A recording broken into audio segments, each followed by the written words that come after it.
may all our endeavors tend to peace, social justice, liberty, national happiness, the increase of industry, sobriety, and useful knowledge.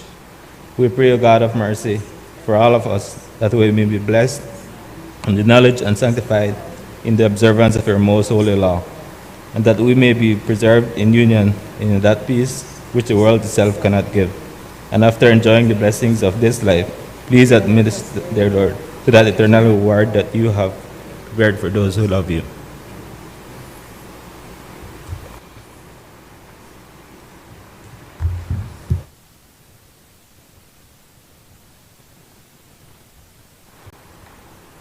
Oath of allegiance of a new senator.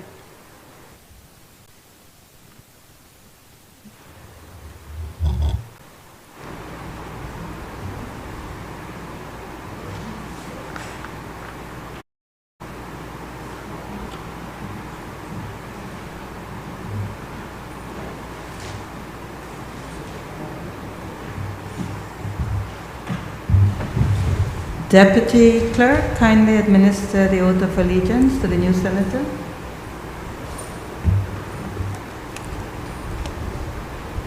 Left hand, right. I, Louis Luke Martinez, do swear that I will bear true faith and allegiance to Belize and will uphold the Constitution and the law, and that I will conscientiously, impartially, and to the best of my ability discharge my duties as senator and do right to all manner of people without fear or favor, affection or ill will. So help me God.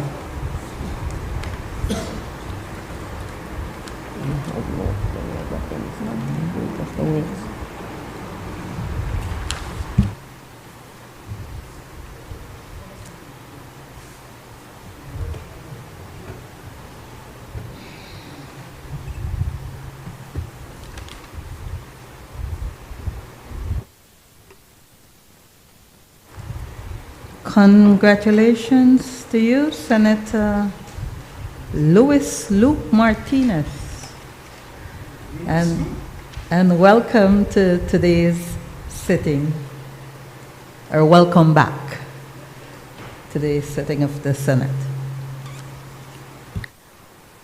Announcement by the President. Good morning. I have 3 announcements. First, I record our thanks to the people, government, and Parliament of Ghana for hosting us at the 66th Commonwealth Parliamentary Association's annual conference held in Accra, Ghana, October 30th to November 5th. I had the honor of chairing the panel on building independent parliaments, ensuring financial and administrative accountability, and to share Belize's experience on this important tenet of parliamentary autonomy. Belize's delegation included Speaker of the House of Representatives, the Honorable Valerie Woods, the Vice President of the Senate, Honorable Colette Montejo, Deputy Clerk, Ms. Clarita Petch, and myself. In addition, Vice President Honorable Colette Montejo and Deputy Clerk Clarita Petch and myself, as members of the CARICOM delegation, also had the honor of meeting the President of Ghana, His Excellency Nana Addo Dankwa Akufo-Addo, to whom we conveyed greetings on behalf of our Head of State, Her Excellency Froila Tizam, and the Prime Minister of Belize, Honorable Jan Brusenyo, and the people and government of Belize, and the Foreign Minister, the Honorable Amon Courtney. Second, I extend an invitation to all senators for 3 very important activities that are upcoming. The first, to join us on Tuesday, November 7th at 3:00 p.m. in front of the National Assembly building for the official ceremony with the Republic of China, Taiwan, on the record of donation for the renovation of the National Assembly of Belize. Second, to participate in the Climate Crisis Forum for Parliamentarians to be held on Thursday, November 9, 2023 at 10 a.m. to 12 noon at the auditorium of the Ministry of Climate Change, Sustainable Development and Disaster Risk Management. A save the date has already been issued for this. This has been organized by the National Assembly in participation with the Ministry of Climate Change, Sustainable Development and Disaster Risk Management, the United Nations Country Office, and PARL Americas. And third, to attend the Children's Parliament, which will be held on Friday, November 10th, 2023, in this National Assembly. Later today, we will be meeting with some of the youth parliamentarians who are here. I see 4 already in the gallery, but we do have some more coming. The third announcement is to inform that World Children's Day 2023 will be commemorated on November 28th. Under the theme, Children's Rights, Our Responsibility, Celebrating Diversity and Advocating for Every Child. The National Committee for Families and Children has asked the National Assembly and other organizations and institutions in Belize to light up our building in the color blue to symbolize our support for commitment to the cause. And that concludes my announcements. To just add, later on this morning, we will join our youth parliamentarians for a brief greeting and a photo opportunity. Honorable members, by letter dated 13th October 2023, Cabinet's recommendation has been signified to the following. 1. Trade Licensing Bill 2022. 2. Fiscal Incentive Bill 2023. And 3. Inter-American Development Bank Promoting Sustainable Growth in the Blue Economy Program US $7 million Loan Motion 2023. Bills brought from the House of Representatives. I recognize the Leader of Government Business. Madam President, I rise to take charge of the following bills. Firearms Amendment Bill 2023, Trade Licensing Bill 2022, Fiscal Incentives Amendment Bill 2023, and Referendum Amendment Bill 2023. Madam President, in accordance with Standing Order number 49-1, I move that the bills be taken through all their stages forthwith. Honorable members, the question is that the bills be taken through all their stages forthwith. All those in favor, kindly say aye. Aye. Those against, kindly say no. The ayes have it. Papers. I recognize the Leader of Government Business. Madam President, I rise to lay on the table sessional papers number 71/1/14, the Development Finance Corporation's DFC Annual Report for the year 2022. Number 72/1/14, Belize Social Investment Fund Financial Statements for the year ended 31st March 2023. Number 73/1/14, Central Bank of Belize Annual Report and Statement of Accounts 2022, and number 74/1/14, Central Bank of Belize Revised Estimates of Revenue and Expenditure for fiscal year 2023.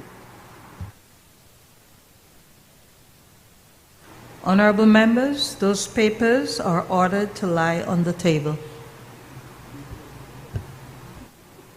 Statement by Minister. I recognize the Leader of Government Business.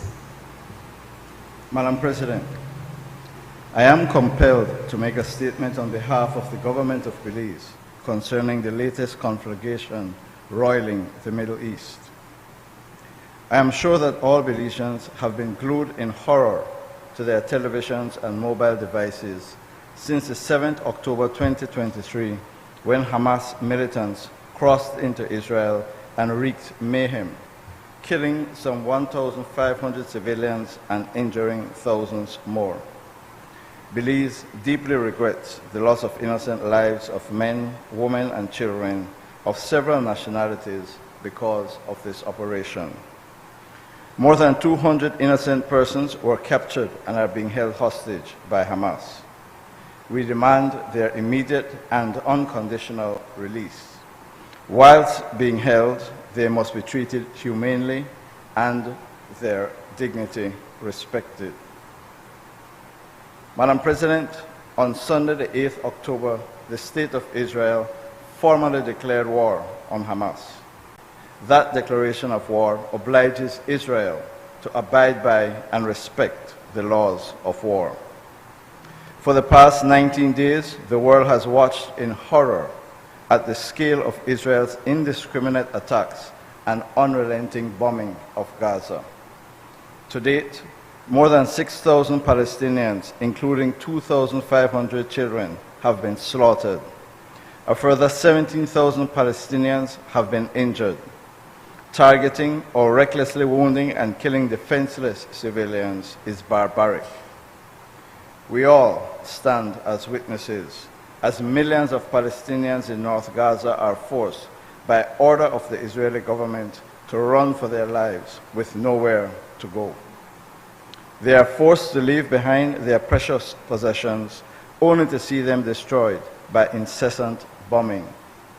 1.5 million innocent Gazans are now internally displaced. This forced displacement is a gross violation of international humanitarian law. The amount of explosives that have been dropped on Gaza exceeds 12,000 tons. That, Madam President, is equivalent to the size of the nuclear bomb dropped on Hiroshima. Our collective conscience is shocked. Madam President, the Israeli siege of Gaza, intentionally depriving millions of the necessities to sustain human life in a civilized world: food, water, electricity, medicine. Deprived of electricity, water, and medicine, the healthcare system of Gaza has virtually collapsed. This is inhumane. Humanitarian assistance has started to trickle in, but not yet at the scale needed. The use of food as a weapon of war, leading to mass starvation, is a gross violation of international humanitarian law. The scale of the humanitarian crisis evolving in Gaza is unconscionable. The collective punishment of Palestinians by Israel is a war crime. As the occupying power, Israel is under an obligation to ensure that the basic needs of the residents of Gaza are met. This is the standard to be met in a civilized world. And we have not seen the end. This hell on earth created by Israel is to get worse. A ground invasion is imminent. The risk of a wider conflagration is real. Madam President, Israel is not above international law. As the United Nations Secretary General has repeated several times, quote, "Even war has rules," end quote. Those rules of war, international human rights and international humanitarian law, are being flagrantly violated by Israel. The declaration of war against Hamas is not a license to collectively punish innocent Palestinians. The siege and its effects, the unending and indiscriminate bombing and forced displacement of Palestinians, is wholly disproportionate. Such wanton violations of international law demand accountability for the perpetrators. The histories of Palestine and of Israel are as long as time itself. It is a complicated history weighted by religion, by war, by oppression, by geopolitics, by apartheid policies, by systematic violations of human rights, by impunity, by disregard for international law, by the appropriation of territory, and by occupation. Notwithstanding this complicated context, Belize's position is clear. We condemn the unjustified use of force and the killing of innocent civilians by both sides. We call for an immediate ceasefire. We call for the immediate release of all hostages. We demand that international humanitarian and human rights law be respected by all parties. We call for the safe, unimpeded access for adequate humanitarian support to Gaza. Madam President, Belize will never waver from its long-standing support for the Palestinian people to exercise their right to self-determination and for an independent Palestinian state within its 1967 borders, with all attendance rights, including the recognition of East Jerusalem as its capital and the right of return. The international community must act urgently to end this latest example of man's inhumanity to man.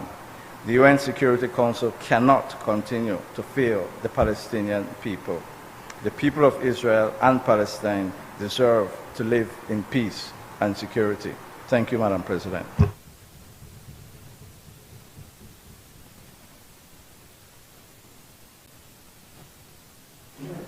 Motions relating to the business or sittings of the Senate.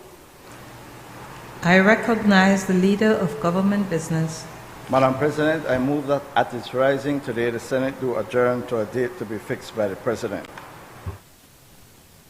Honorable members, the question is that at its rising today, the Senate adjourn to a date to be fixed by the President. All those in favor, kindly say aye. Aye. Those against, kindly say no. The ayes have it. Public business, government business, motions. I recognize the Leader of Government Business. Madam President, I move that whereas the agreement establishing the Caribbean Customs Organizations and on mutual administrative assistance in custom matters, hereafter referred to as the agreement, was adopted in Havana, Cuba on 22nd May 2019 by the 41st Annual Caribbean Customs Law Enforcement Council Conference, and whereas the objective of this agreement is to achieve a balance between law enforcement, security, and trade facilitation requirements by focusing on high-risk goods to meet the needs of governments for the protection of society and revenue, as well as to ensure the least possible customs interference with logistics of legitimate trade flows. And whereas the government of Belize is desirous of acceding to the agreement pursuant to Article 60 of the agreement, and whereas Section 61A(2)(a) of the Belize Constitution provides that the Senate has the power to authorize the ratification, including adhesion or accession, of any treaty by the government of Belize, now therefore be it resolved that this Honorable Senate authorizes the government of Belize to accede to the agreement establishing the Caribbean Customs Organization and on mutual administrative assistance in custom matters, a full text of which is hereto annexed.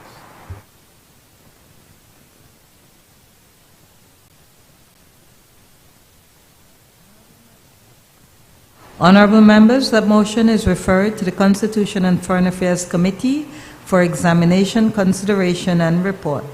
I recognize the Leader of Government Business. Madam President, I move that whereas the agreement on the return or sharing of recovered assets, hereinafter referred to as the agreement, is grounded in the revised Treaty of Chaguaramas, which established the CARICOM and the CARICOM Crime and Security Strategy, adopted by Conference of Heads of Government at its 24th intersessional meeting held in 2013, which underscored the importance of asset recovery as an effective tool against organized crime.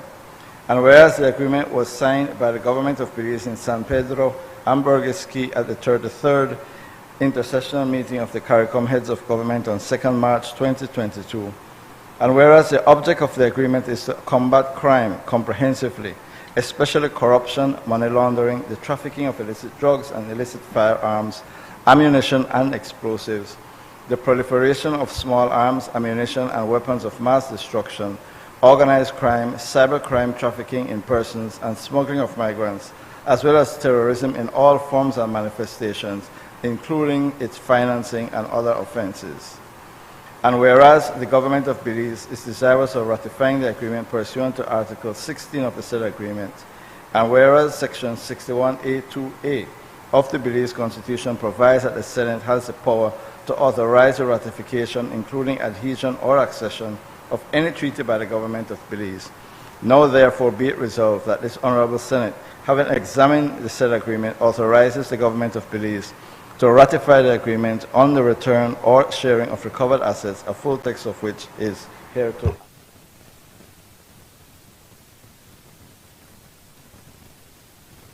Honorable members, that motion is referred to the Constitution and Foreign Affairs Committee for examination, consideration, and report. I recognize the Leader of Government Business.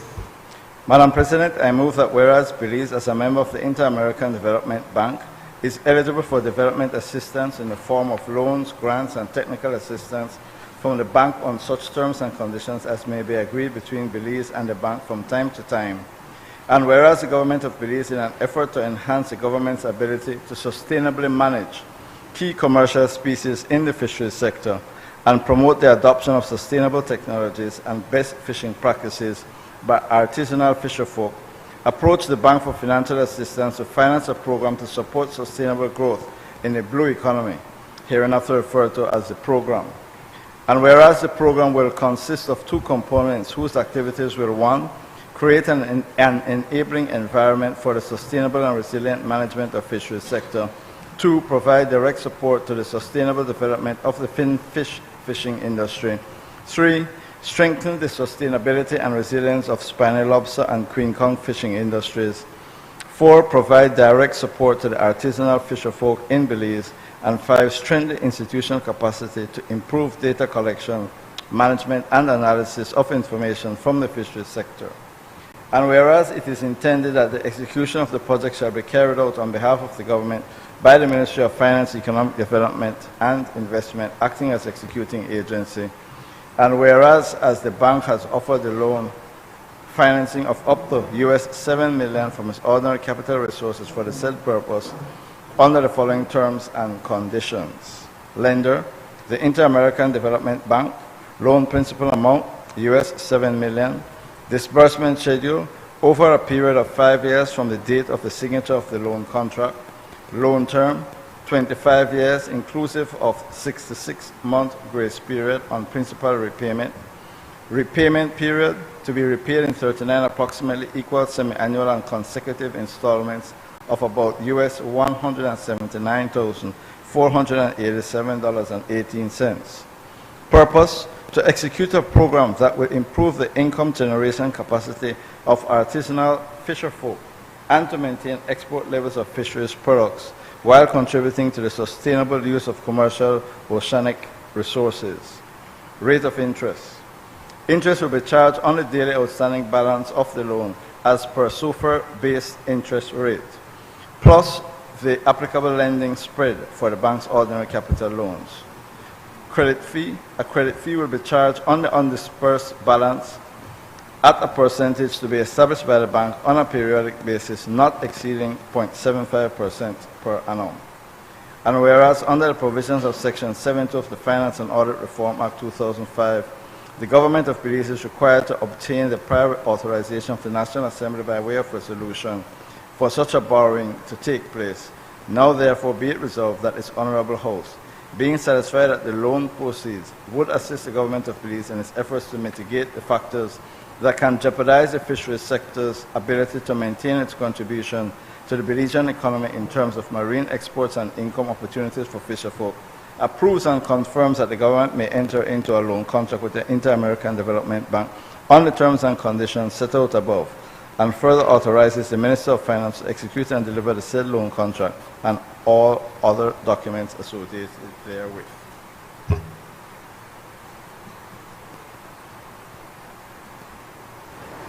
I recognize Senator Antonio Herrera. Good morning, Madam Speaker. Good morning, colleagues. First of all, we're here again for another loan, $7 million, 14 million Belize dollars. Madam President, first of all, we have to note that on Section 20404, it states that this loan will be dispersed over a 5-year period, meaning that it's about 1.4 million per year. So now we we are here again saying, why didn't we budget for this small amount of money? It's going to be over a 5-year period anyway. But yet we're coming again with a loan, saddling the Belizean people with another loan. My brother, even if your interest is small, we still have to pay it. Once we borrow it, we have to pay it. Therefore, we're saying, why not budget? We are in agreement that the sustainable fishing is very valuable, very important. It's very needed at this point because our fishermen are lessened with the produce that they are having at sea at this moment. So we agree with it. But what we don't agree is the loan. Why another loan? We suggest that this should be budgeted. Also, when it comes to the annex that we see here, and we are seeing 65.2% of this loan going to component 1. What is that? That is for salaries, data collection, consultancies. That's more than half of this loan that have nothing to help direct input to the fishermen of today. And now, Madam President, we say if the lobster and the conch are our two main exports of this country to our main foreign contributors, and then yet we assign 10.7 and 9.3 respectively to the conch and the lobster. Here again, that's a meager amount to be allocating to our main produce of this country. Then we go to the direct support to artisanal fisher folks, 24.1%. Artisanal fisher folks are mostly the village fishing, the small fishing industry, not having to do much with the exports of this country. It's mostly sports fishing and livelihood fishing. Therefore, we agree again that this loan should be geared more to the fishermen, the traditional fishermen of this country. We are allocating a lot of this money to Area 9, which Area 9 involves all of the blue and the 2 atolls, which we know that fishermen rarely fish there because it's just 50 to 60 feet of water, one breath to dive. Rarely anyone that's a traditional fisherman can do that. We know that Area 9 is our spanning area. We know that. And yet we are still allocating 65% to the development and the data processing, data collecting of this area. We know that, Madam President. That's not new to us. We know that. We should be investing in our fishermen. We should be investing in them because every day things get rough out there. There's nothing on this loan motion that says something for the protection of the fishermen.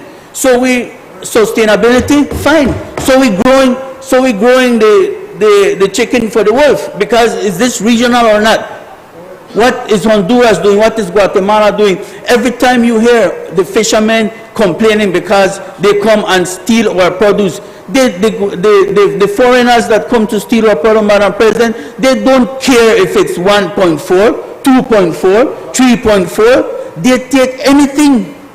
Where is there something in this budget that will equip the fisheries department to protect our fishermen? Next thing, Area 3 and 4, 6 and 7. Those are areas that are fishing areas for local fishermen. But here what's happening, Madam President. In these areas, they are mostly shades. They are mostly shades. This is what the fishermen fish. No, those are for the big fishermen, the ones who have money, the one who can afford to put the shades there at the patches. They call it the patches. No, the poor fishermen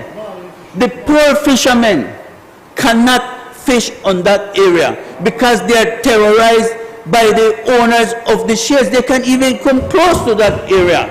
So there is where we need to put some of this money, Madam President. We are here to defend and to protect the fishermen. We have fishermen of Sarteneja, Chunush, Copperbank, Progreso, Ranchito, Carolina, Calcutta, and Caledonia. Those are the fishermen that we need to look out for. Now, in conclusion, Madam President. Senator Perfit, I would ask that you kindly be reminded of Standing Order 40, that you are to maintain silence while another senator is speaking. I do understand, but let him share his comments. Thank you, Madam President. In conclusion, we say that this loan should have benefited more to the fishermen, because, guys, if you would go on the ground with these fishermen, you would know. First of all, fuel just went up the other day again. There's no subsidizing for these fishermen, Madam President. They use fuel to come out from Sarteneja to the city where their bus is, and then from there to their areas, because every one of them have a different area where they fish. So sustainable development has been happening. This is not new. You guys don't wake up this morning and said, let's get a loan for sustainable development. That has been happening. We know how to do that. So now we say the fishermen supposed to be subsidized. Their fuel, their goods, because when they go there, they're not like us that go sleep at home and relax. They sleep at the seas, they eat at the seas. That's where their livelihood is. And every day that livelihood is being jeopardized by everyday situations on the high seas. And not only on the high seas, but now even in their fishing areas. So therefore, Madam President, I say once again that this loan needs to be geared to the fishermen and not to the office people. Because when you see on this loan, it says a maximum of $35,000 US. That's salaries for the procurement officer, for the analyst, for the data collectors. You got like 5 different in the central execution unit of this project, which is being controlled by the Ministry of Finance, right? So now when we do the math and we say at the end of the day how much is going to them that are sitting down in ACs and all this stuff, and not to the fishermen that need to get the produce out. We must remember, Madam President, that without the fishermen, we'll have no conchs, we'll have no lobster. And if we're not careful, it's a dying industry for the fishermen of this country. With that being said, Madam President, thank you very much.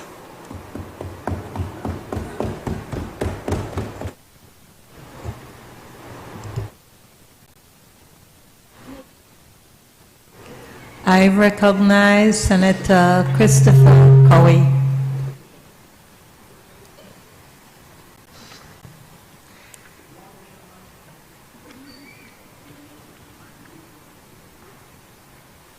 Thank you, Madam President.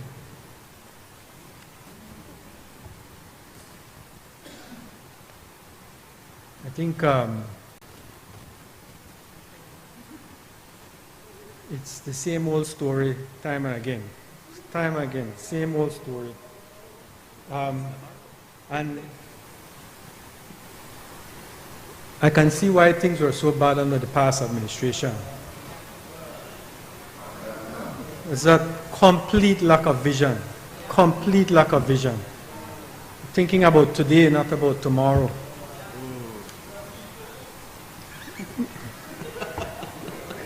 And a lot more people eat. Now, when we look at the same old story part of things, I have to say I really appreciated the passion of Senator Herrera in his comments. The bad one. I will ask that we refrain from referring to senators in such colorful language. The senator other than the good Herrera, Senator Herrera. To deal with the comment that speaks to debt and borrowing, I think the central bank report was just tabled today, laid on the table today, and I would urge senators to read the report. What I would like to highlight is, take an excerpt out of it, specifically page 15 of the central bank report on total public sector debt. In 2022, Belize's total public sector debt rose by 1.2% or 49 million to 4.041 billion. This increase was due to a 49.3 million rise in external borrowings to finance ongoing and new development projects, which was partially offset by a slight contraction in central government's domestic debt. As a result, the share of external debt in the public debt portfolio climbed to by 0.5 percentage points to 67.5%, and in turn, the portion of domestic debt contracted by the same to 32.5%. However, the strong economic recovery created the public debt to GDP ratio to fall by 11.6 percentage points from 80.1% of GDP in 2021 to 68.5% of GDP in 2022, after peaking at 101.4% of GDP in 2021 owing to the pandemic fallout. So, what's been happening? You refer to this loan here as more loans, more loans. But what had been happening in the past was a bucket full of loans leading up to 2020, including 2020, but no growth. So that's why we couldn't pay the bills. That's why the past administration couldn't pay the bills. But in the functioning of a government, you're always dealing with debt. Day in, day out, you're always dealing with debt. But you have to know how to manage your debt. Clearly, the past administration had no clue how to manage debt, how to manage the public finances. This administration does. And what is critical is how you grow the economy. By growing the economy, you can have debt because you know you can pay for the debt. You can service the debt. And that's what easily we have been doing over the past several years, easily. So you don't have to be a financial guru to know that. That's just basic math. So I really would appreciate for us to hear something new rather than the same old all the time, which honestly makes no sense if you watch the numbers. When we look at now this matter of this loan, I think over the past couple of years, we all know all the effort that has been made, yes, in debt restructuring, but also in supporting the economic development, the sustainable economic development. And two key elements in that development, certainly, of course, tourism has a major role to play in that. But in the way that we focus in on development, that we do so in a sustainable manner. And so I think the Prime Minister has spoken about a conservation-led agenda. And there is much in that as far as this government is concerned and as far as the economy of Belize is concerned, we always have to put that in the forefront. How we sustainably grow this country for the long-term benefit of our children, our grandchildren, and even broader than Belize.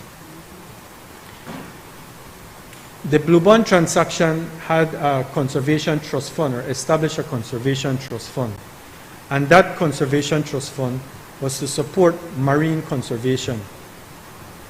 But in the way that we look at conservation, you can't have conservation without looking at the people. If the people and their livelihood are not addressed, then you won't have conservation. So as we look at that Conservation Trust Fund, we look forward to a more enlightened approach in the use of the funds that form part of that Conservation Trust Fund. An enlightened approach that contemplates the need for sustainable livelihood of the fisher folk. In the past disbursement or distribution from that Conservation Trust Fund, most, I would say all of it, was put into hands of conservation-led projects. That's not enough. That's not enough. That's not good enough in the least. So I hope going forward that that Conservation Trust Fund will be more focused on sustainable livelihoods for the fisher folk. But we can't depend and wait on a Conservation Trust Fund for the fisher folk and to support the fisher folk. So that's why the Cabinet and this administration has been focused on making sure that all concerned are addressed and supported. This administration has enlisted the assistance of Taiwan to look at the blue spaces, and in particular the deep sea space, in terms of the assessment of fish stock. And that's an ongoing process under the Fisheries Department or the Ministry of Fisheries. But at the same time, we have to look at how we can complement and support the fisher folk with coming up with not only more of the same and subsidy, but how do we have long-term sustainability established for the fisher folk? And that's, we all know this and we all know that. We don't know everything. And so part of where why we look at some of these loans from the MDBs, from like the Inter-American Development Bank, is for the very reason that we can pull in some of the expertise to support how we can diversify and enable fisher folk so that they don't live hand to mouth, but they can not only survive but prosper in that industry, in this industry. And that's what the goal of this loan is about, to enable the building of prosperity, particularly in the area of the fishing sector. We, as an economy, we have depended too much for too long on just one sector, two sectors. We need to diversify our economy and enable the growth in these diversified sectors of our economy. This is what this loan seeks to support, and this is why we on this side support this loan. Thank you. I recognize Senator Michael Perfy. Thank you, Madam President. Peasant that I am, I have to respond in this way. Senator Cowie, if you don't want to hear the same thing from this side of the Senate and from the Belizean people, the same thing over and over and over, then stop doing the same thing over and over and over and over. Because indeed, you don't need a financial genius to tell you. You simply look at all the financial bills and all the supplementals and everything that we have brought here on the loans since November 2020. And Madam President, it's at $1.1 billion. That's how much this government has borrowed. So when you talk about we come here and we criticize loans, well, stop making loans.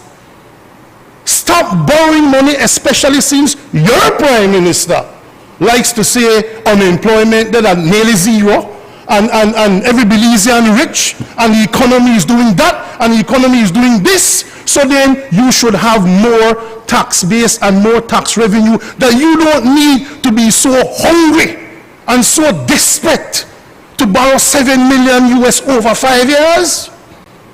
If you're doing so well, as my friend said, then budget for that. That's nothing in an overall sovereign national budget preparation. Why do you need to? That's like you saying you're doing well for yourself and you need to go borrow money to pay your water bill, because it is such at a low interest rate. A loan is a loan is a loan. Senator, you will out following his lead. He didn't talk about it, so why should I talk about it? I'm only responding to him. He talked about it, matter of fact, page 15 in a song book, and you read the book and you wonder, wow, only by 1% loan went up and only 49. You could define debt to GDP ratio however you want to define it. We are talking about a loan, another loan, for which we have to object, Madam President, because we don't see nothing for their loans. Name one project you have seen develop under this government for the $1.1 billion you've borrowed. Name one. I'm sorry, we only have 45 minutes, Madam President, so I can only wait 35. Name one. None. Every project that you are celebrate and every project you cut ribbons for are projects started, financed by the UDP, who you criticized before and now you want to claim it. Name one project. You know, Koya do loan with all kind of people, you know, say one shovel in the ground yet. Where is the produce of your loans? Where? We don't see it. The Belizeans don't see it. And practically, because whenever you come with these loans, about 3/4 of it of is some touchy-feely, institutional strengthening, and so nobody can eat that. So when the fisher people hear you making a loan in their name for $7 million, and they really only get about 10% of it, or 15% of it, then they have to come to us and say this can't work, because you are borrowing money and putting it in things that will produce nothing in return to pay back those loans. And if you're doing so well,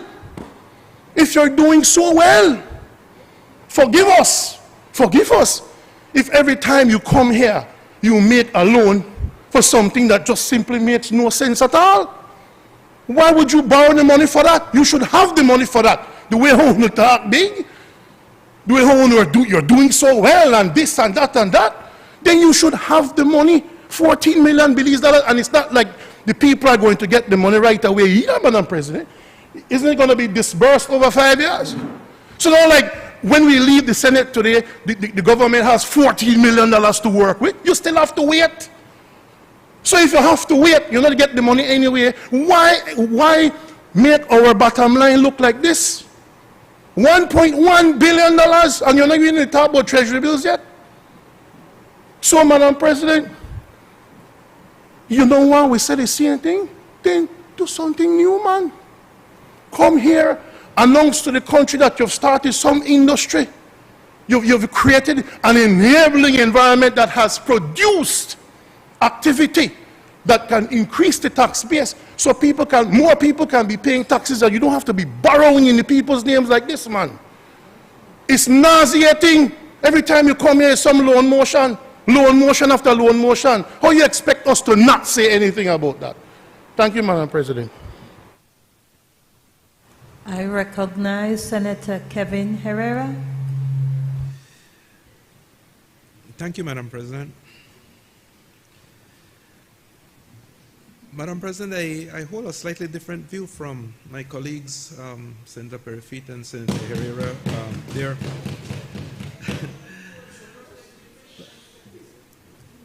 For two main reasons, Madam President, is generally,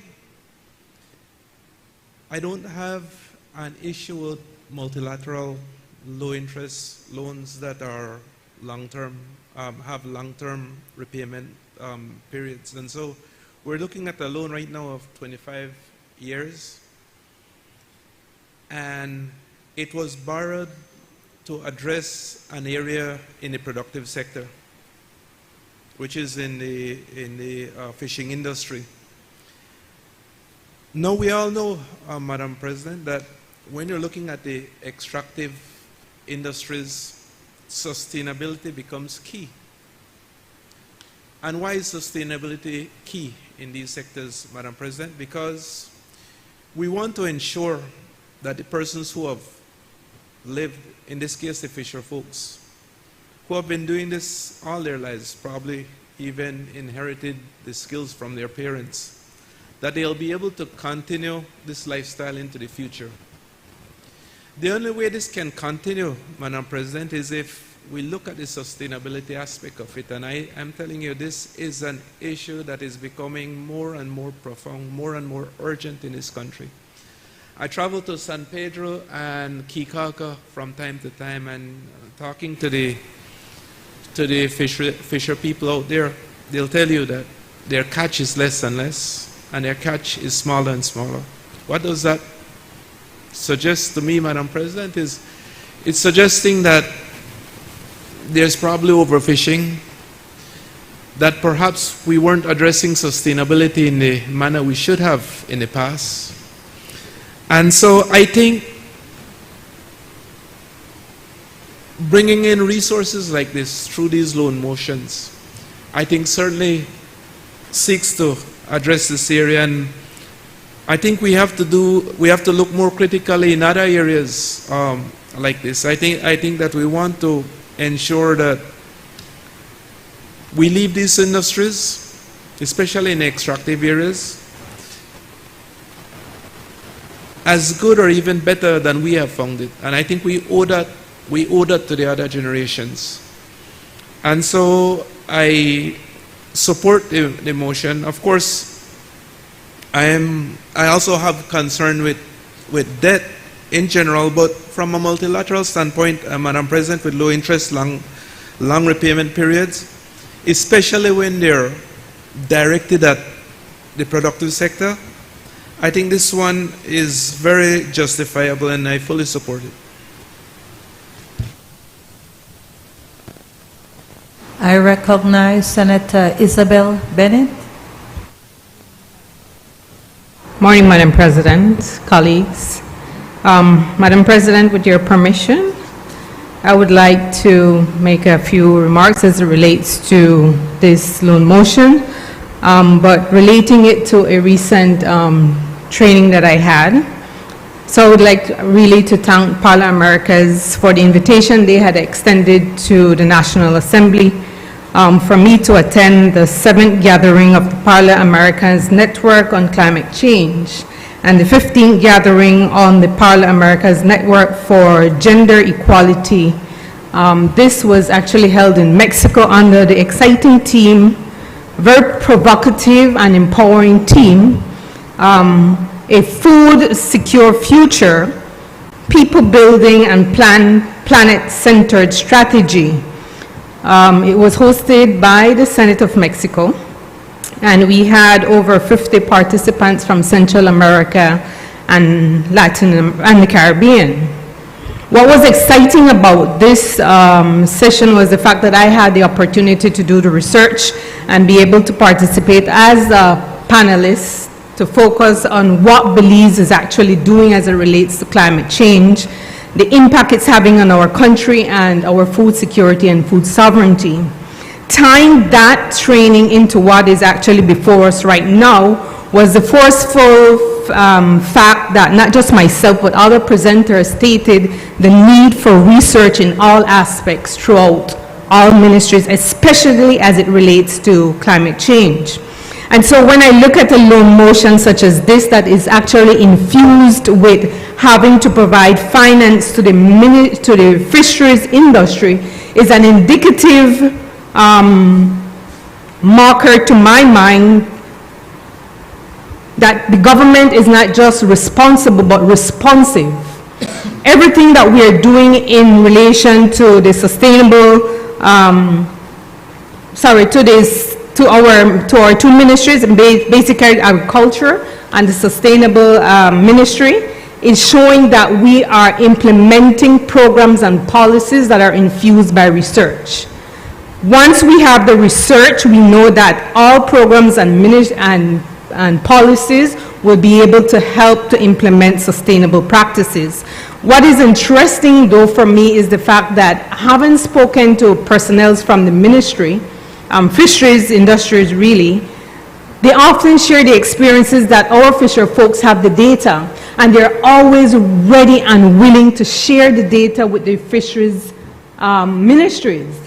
So from the mere fact that our personnel on the ground who are looking at getting the produce but do not have the skills mix to be able for them to implement those sustainable practices, they are there saying to us, we have the data, please come and collect it. But the government is also giving our personnel the backative that they need to collect that data to help our society to grow, to help our fisher folks to be able to practice best practices in fishing. So it's sad to hear that the critique coming from the other side is knocking down what our fishery industry is doing. We need the data to be able to inform the practices. So to have a loan that is supporting both the fisher folks as well as our professional personnel is on point. It's showing that the government is not just responsible, but as I said before, responsive. I support the loan motion. I recognize Senator Janelle Chinona. Good morning. And with your leave, Madam President, on behalf of the NGO community, we would also... 1 second, Senator Bennett.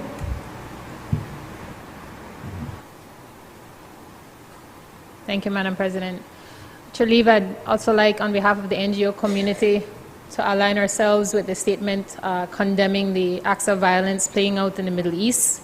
I think we are all absolutely horrified, thanks to modern media, of seeing babies being slaughtered and children amputated by missiles on a daily basis. And while we're impacted personally, I think it's also not lost on any of us that these things do not happen in a vacuum, and we might be seeing other impacts play out across our planet. So we certainly join in the call for peace and for humanitarian rights to be respected across the board. In regard to this motion, Madam President, I will contribute in this way. I think both Senators Herrera have called out that fishers know what is happening to their livelihoods. They might not have the fancy words, might not have the scientific degrees, but they know what's happening, and they know it's not spelling out to what they want to see there in terms of bounty. And they know that it's not something that they want to encourage their next generations to take on, because they know how hard it is and how much deeper they have to go and the dangers that they're subjecting themselves to. But I do want to caution against this perpetual need for data, because I think there is a lot of data here. What is not here is the action. And I think we support the purpose of this loan insofar as putting action to it, creating this environment. But please do not think for 1 second that $17 million loan is going to play anywhere. Because as Senator Hotkay has called out, the conservation organizations of this country for decades have been soliciting grants, all sorts of financial mechanisms to support these sectors. So while it does my conservation heart good to hear the senators call this out, I want to emphasize that what we need is to take action, because to put these resources in financial terms, we are borrowing it from the next generation. But if we exhaust it, if we don't take care of these resources, we have nothing to on-lend. We have nothing to put forward. And it is critical that we don't get stuck in saying, oh, we need a research paper for this. I'm telling you, we have the data. We just have to get together and start to make decisions based on that data so that we have decisions to make. If we continue to do the same thing and expect a different result, we will be left with no choice. No choice. So as hard as whatever decisions are already here that we know we have to make, we at least have some choices left to make, but the window is closing. So that is our contribution this morning on this loan, Madam President. Thank you.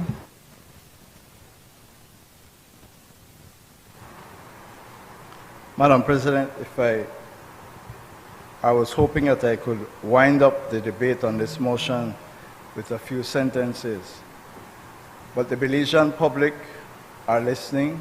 We have students present, and I don't want them to get the wrong impression.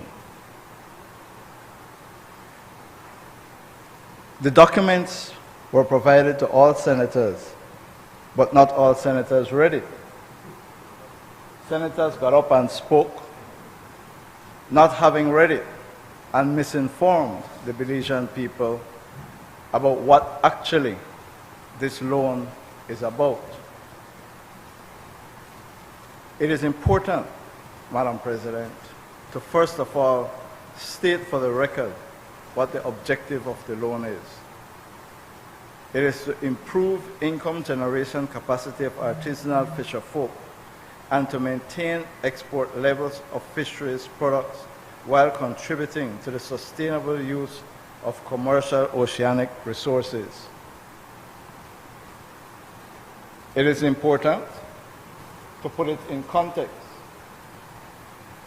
When Hurricane Lisa hit Belize last year, the fisheries sector lost approximately $20 million.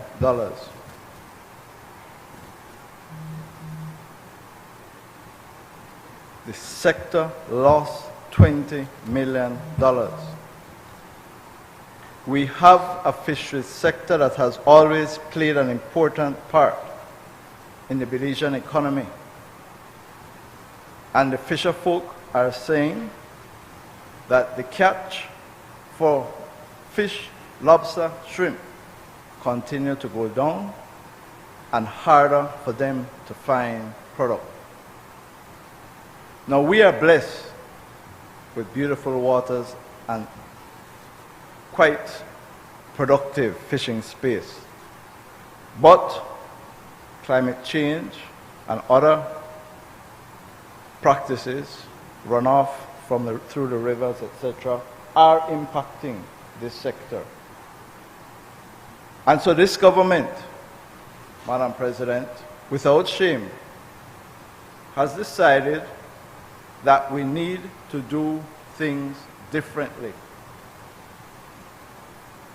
One, we want to increase the income of the artisanal fisher folk. Two, we want to ensure that the data that Senator Chanona says is available, and the paper, if Senator Perifit had read it, would see that it refers to both the past data that is in existence and the data that is to be collected, is going to be collected, systematized, and used in order to adopt sustainable fishing practices. And thirdly, Madam President, we have to ensure that over the long term, the ocean, the sea that we have will be able to provide a livelihood, not only for the current generation, but the future generation. Madam President, Senator Herrera from the party opposite said that he did the math. Really?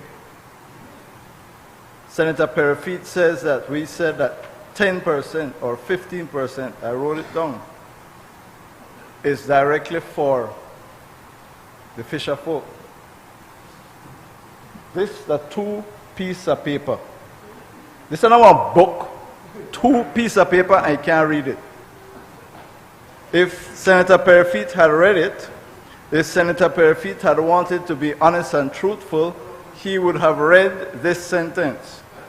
Direct support to artisanal fisher folk, 24.1%. Not 10, not 15, 24.1%. There's a big difference, but he wouldn't understand the difference, Madam President. Calm down. Senator Perfeet, again, may I remind you that you must maintain your silence while Let me another try to help senator is speaking. get him to understand. Read and understand. Listen carefully. Support scientific evidence-based decision-making, better accountability to third parties, and more efficient public services provision by the Ministry of the Blue Economy and Civil Aviation and the Belize Fisheries Department. That is what we are trying to do, Madam President. And Senator Perfeet and Senator Herrera might disagree, and that's fine. But this is what we intend to do. How? One, support sustainable development of fin fishing. This is an area where the data would show that there is greater resources available, and therefore we have to study and measure what is out there in order to inform the fishermen as to whether they should pursue it. Not guess, study it. Strengthen the sustainability and resilience of spiny lobster. Strengthen the sustainability and resilience of queen conch.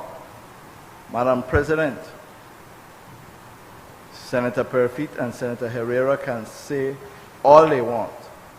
Speak to any fisherman and they will tell you that in these areas, lobster and conch, it is getting more difficult for them to catch it. I was speaking to some fishermen 2 weeks ago, and they were explaining when we were going through that heat wave, that as a result of that, the sea is hotter, and therefore the lobster are going into deeper waters where the water is cooler. The current way in which our fisher folk catch lobster may have to change. And the purpose of this is to study it, to understand it, and to share that information with the fisher folk in order that they can have a sustainable and profitable livelihood. And Senator Herrera and Senator Perfeet can oppose that. We will proceed to do it. If he had read and understood, and that's the part,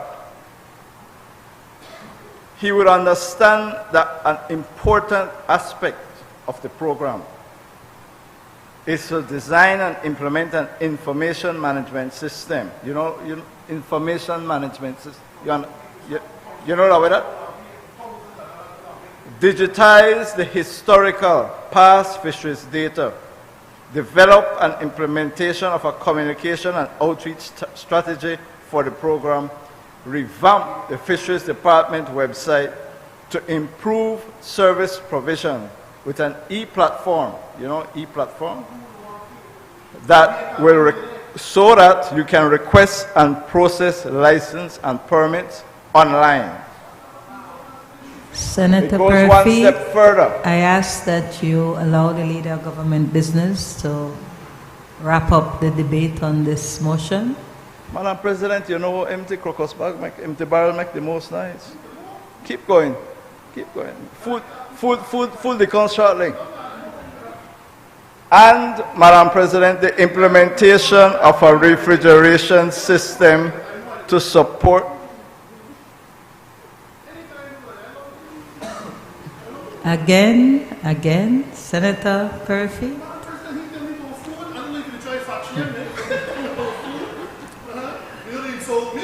I simply ask that you allow the Leader of Government Business to continue and complete his intervention. Give me 2 minutes. Implementation of a refrigeration system to support activities related to monitoring and reporting of fish landings. Madam President, as I said at the beginning, we propose to do things in an evidence-based, scientific, informed way. And let me finally touch on the direct support to the artisanal fishermen. This will include, and this is 25% of this loan, and the 25% of the loan will be based on matching grants. So you have 5,000, it will be matched. But what? What they intend to do is to ensure that all these grants are based on business plans that are viable. There is going to be training of fisher folk to help them to prepare the business plans, to help them to ensure their analysis provides an answer as to whether or not their project is viable or not, and to help them to go and get the matching grants. Why is this critical? It is critical, Madam President, because we believe that whether it is individual plans that are put forward or group plans, the matching grant is $5,000 US per person. Money, 24% of this loan would go directly to the fisher folk. I close by saying this, Madam President.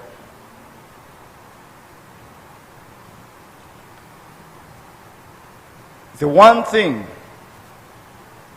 that we have to do in this country, in every sector, is to scientifically study the effects of climate change and extreme weather events on our agriculture and our fisheries, in fact, all sectors of the Belizean economy, and to respond to it in an evidence-based scientific way. And this is the first of more loans.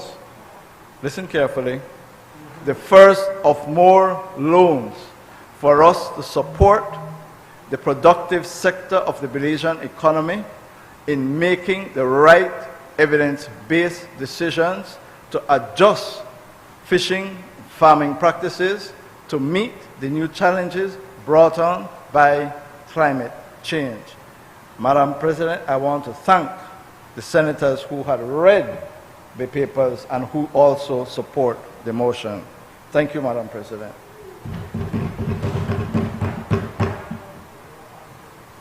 Honorable members, the question is now, therefore be it resolved that this Honorable House, being satisfied that the loan proceeds would assist the government of Belize in its effort to mitigate the factors that can jeopardize the fisheries sector's ability to maintain its contribution to the Belizean economy in terms of marine exports and income opportunities for fisher folk, approves and confirms that the government may enter into a loan contract with the Inter-American Development Bank on the terms and conditions set out above, and further authorizes the Minister of Finance to execute and deliver the said loan contract and all other documents associated therewith.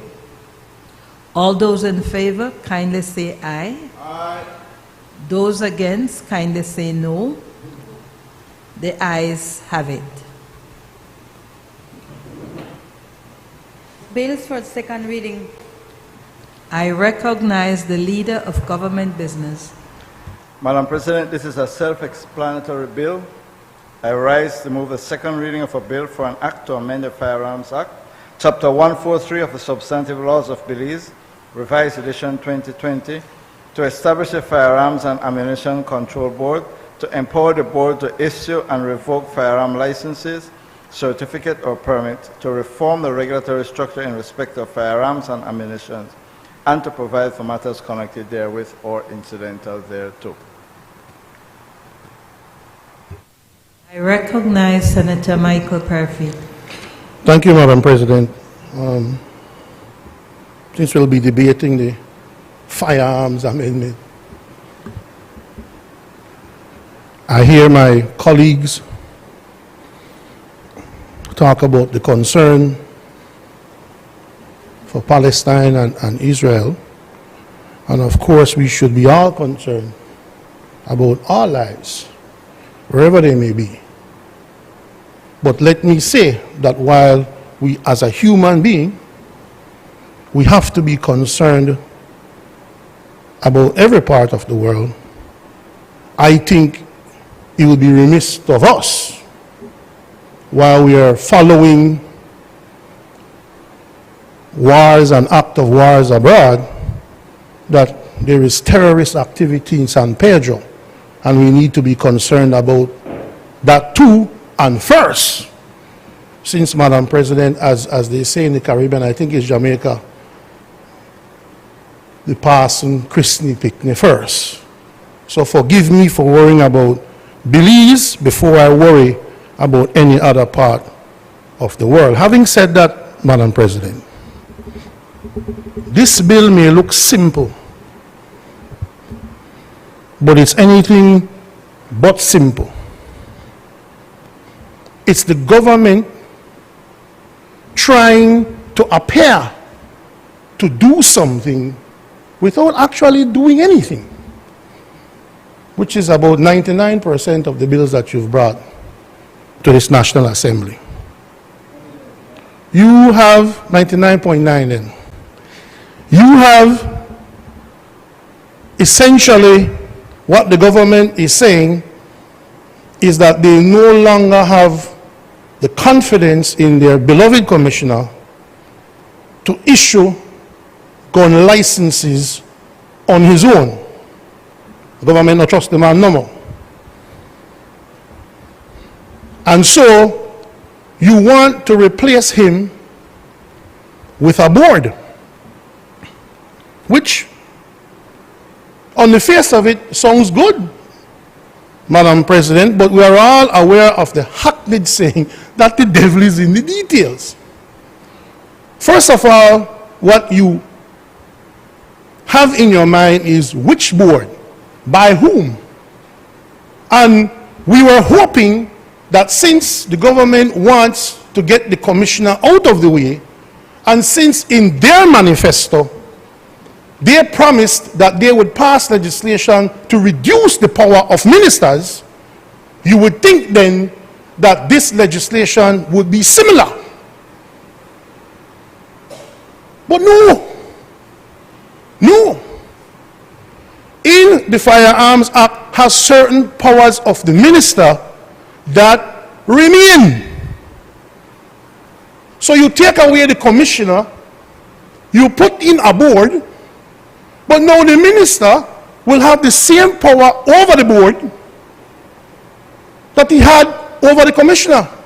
And the minister gets to appoint the board. What are we doing here? Which law? So change the law. It's unfortunate you're not in power. You don't like the law, change it. Change it to be consistent with what you promised the Belizean people you would do. Change the law to make sure that you accomplish what you campaigned on. And stop the come to this parliament and to make it seem indeed like people don't read documents. Can we read, you know?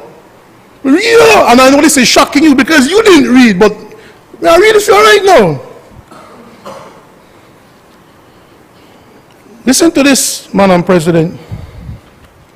A foolishness upon top foolishness. Like, remember I had this selector, they call Rick the Ruler? Speak up on top of speaker, like just big song. The Principal Act is amended in Section 2 by inserting the following term and its corresponding definition in its proper alphabetical sequence. Board means the Firearms and Ammunition Control Board. The Principal Act is amended by inserting immediately after Section 2, a body to be known as the Firearms and Ammunition Control Board is established for the purposes of this Act. The board shall be appointed by the minister. You said you would pass, I want to teach right now. You said you would pass legislation to reduce the powers and influence of ministers. You said you would. If you never know how to do it, you shouldn't have promised the Belizean people that. You shouldn't have told Belizean people that that's what you would do if you know you don't have the capacity to do it. as Hubert Elrington would say, no capacity to do it, that's your problem, not mine. You promised the Belizean people you would get it done. Get it done. The board shall be appointed by the minister and comprise of the following members who have experience, training, or expertise in the area of firearms. So now, the following persons must have training in and expertise in firearms and ammunition, right? Number one, a representative of the Commissioner of Police. Fine. Fine. But that the minister won't pick the representative, you know. So the minister will pick who will represent the commissioner. Two, a representative of the magistracy. So are there magistrates who have expertise in and training and experience in firearms? Which one? A chief executive officer of the government, a CEO. Which CEO have training and expertise and experience in firearms? At least you have the decency to remove the CEO of Home Affairs. Right? So now you're broadening it now to any CEO that the minister will pick. Man, listen to me. You're saying, you know, Madam President, even if you throw the most knee-jerk of all ideas, it would still be better than the ideas that this government has. What if you were to suggest something out of the box? I heard the current commissioner who will dilute the manpower now, but I don't know, that man might turn power no. So now you have a commissioner who said that maybe a past commissioner should be on the board. But how about this? You have, if my numbers are correct, about 10 or 11. And unlike the leader of government business who claimed to be speaking to fishermen, I actually spoke to some of these past heads. You have about 10 or 11 past commissioners, commanders of the BDF, and one past commander of the Coast Guard. Why not let the board be comprised of any 3 of those past commanders on a rotating basis from time to time? Why not? They would have, certainly, when you think about only one, and only to call the man name, because he's the only farmer commander, so please, no, spike the man. You have John Borland, farmer commandant of the Coast Guard. You have several past commanders of the BDF, because previously they had to retire at 45. And you have past commanders of the police department. Any one of these, the Farmer Association, and any one of those 3 people, at any given time, serving maybe like they do on the PUC, a couple years at a time. Past commissioners of police, commanders of the BDF. And what you do with them, they are glad to serve. Nobody can instruct them. Nobody can scare them. No, they are fully pensioned up. They have their pension. They're fully insulated from any type of political interference. But when you have, Madam President, and it's just an idea, just one of many ideas. Oh yes, I do. And so, instead of putting a CEO from a government, what CEO? The only person who you can see here that is protected will be a representative of the magistracy. A magistrate that should be fully tenured, should be fully independent, but still has to be chosen by the Minister of Police. Why are you doing this? Make no sense. This can only be done because the government, the minister, still wants to maintain control over this process. A person shall be eligible for appointment, this amendment. So this is not Belize 18 years or older, and is in the opinion of the minister of high integrity and able to exercise sound judgment in the so the minister have to have the opinion that you, whether a CEO, a representative of the magistracy, a representative of the Commissioner of Police, to put that in there, you're saying that there may be some members in the police department, some members in the magistracy, some CEOs who the minister may not have a high opinion of. When you put that piece of legislation in there, that's what you open yourself to. Now, why would you do that? Why would you do that? I hear there are moves to make the legal aid a statutory body. Make the firearm licensing like an authority, a statutory body as well. Complete and separate with its own legal identity from any government function that has to do with the executive. You're not changing anything. This is the same thing.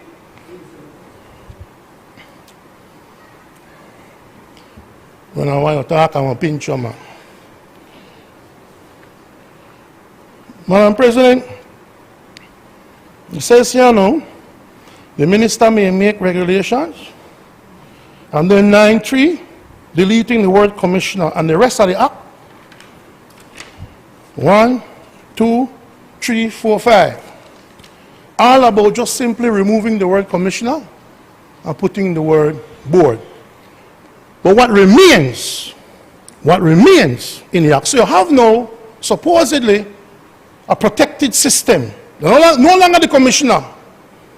You have a board appointed by the minister, filled with members who, in the opinion of the minister, should be there, who will be deciding on gun licenses. However, there's a piece of the legislation that was not amended, that's not here. You see, Madam President, I keep saying, if you look at section 3.4 of the current act, that's not being brought for amendment. It says very clearly that the minister will still be the person who will be responsible for amending the table of costs. So the minister still can unilaterally decide if it should be $75 or $150. Why can't that come with a recommendation from the board or with the consent of the board? Why appoint these people to these positions, give them all that authority, require them to have all that expertise, then don't depend on their expertise? I don't understand that. Why leave that in? Section 4.2. You got your act file? Under this, the power still remains with the minister to revoke gun dealers' licenses. You know what say? You never a minute? 4.2. So with all this power, we're going to supposedly the gift to the board, the minister still has the authority to revoke gun dealers' licenses. What's the point of a board? What is the point of a board? This should be left to the board. This should be put to the board. Section 7.3. Now this is the best one, Madam President. This is the best one. 7.3 reads like this. It says, Madam President, you apply currently, you apply to the commissioner today, and the commissioner refuses to give you a license. 7.3 says, any person aggrieved by the refusal of the commissioner of police to grant him a license may by petition in writing to the minister pray that the commissioner of police be directed to grant him a license, and the minister may, after such inquiry as he may think fit, grant the prayer and direct the commissioner of police to grant such license. In that section, the only thing you amend is the word commissioner. So this is how the law will now read. When you blindly vote to support this bill, it will read this way. Any person aggrieved by the refusal of the board to grant him a license may by petition in writing to the minister pray that the board be directed to grant him a license, and the minister may, after such inquiry as he may think fit, grant the prayer and direct the board to grant such a license. Under this amendment, Papa, the minister can override the board, all because you hurriedly try to make this amendment to feed the public that you're doing something, but you're not doing anything. Because the board will have no authority over the minister. So why put the board there then? Why? It makes no sense. How can the minister override a 3-person board? Just override the board with no reason. And yet you say you pass laws because you promised when you were campaigning that you would reduce the influence and powers of ministers when you come to government. This is a direct indication that you're doing just the opposite. You have not done that at all. You've kept all ministerial powers and increased them when you can, except for course when the Financial Action Task Force instructs you to remove minister where it says minister sometimes, but that cannot fly. How can that fly? That don't make no sense. And it's the same thing. The minister will determine who can prohibit, when and where he or she can prohibit the carrying of firearms in Belize at certain times. The minister, so we have on board for. The exceptions to the prohibitions is left to the minister. So we have on board for. The registration of bulletproof vests and the times, and you can still resides with the minister.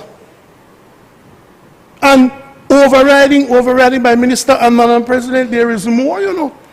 There is a lot more. What's the point of having a board if the minister can override the board? It makes no sense.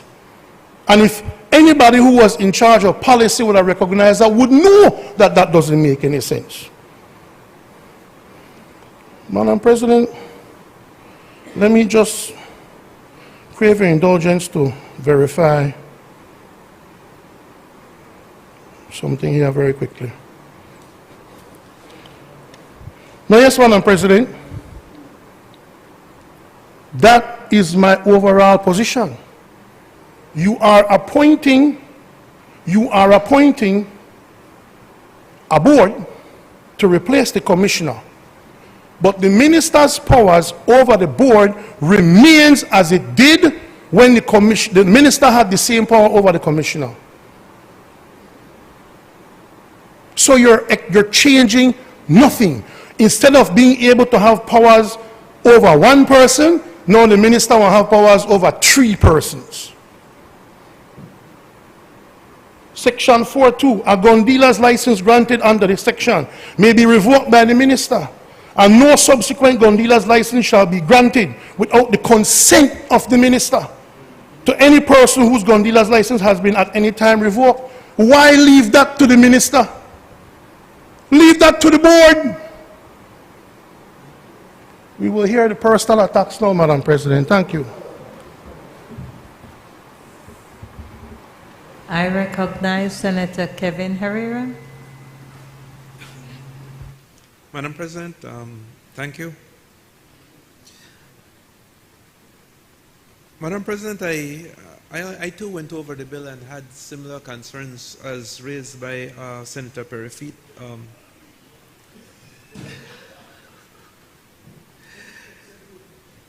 With respect, you know, we agree sometimes. You know.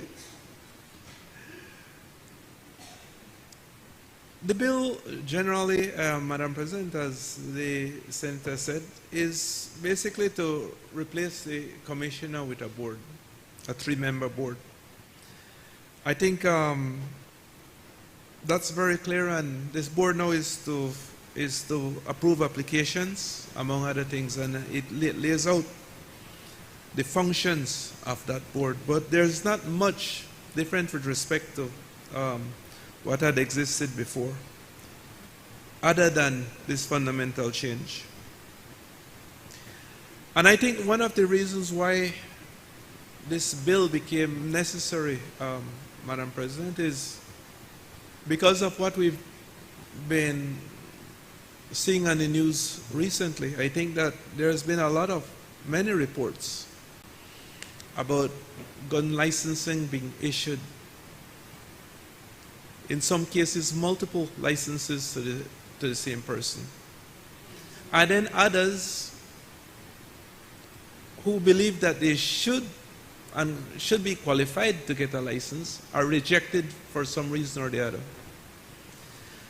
And so looking at this amendment bill, this was one of the things that I was hoping would have been addressed in the bill, the fairness aspect of it.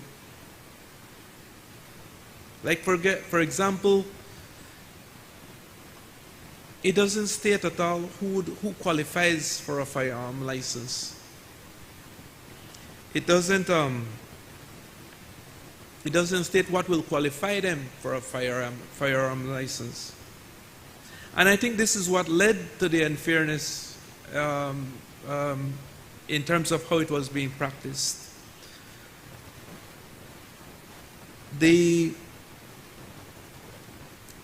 then if you don't agree, or if you don't agree that you've been disqualified fairly, then who do you appeal to? I noticed that 2DG, I believe, states that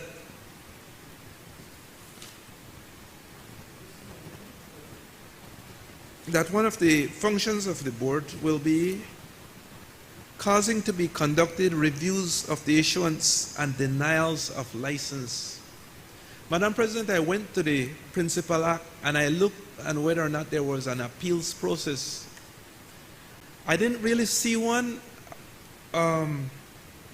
but if this appeal was to the commission, and now the commission is being replaced by a board, and then the board is the person who should approve the license, then basically you'd be appealing to the same person who disapproved your application.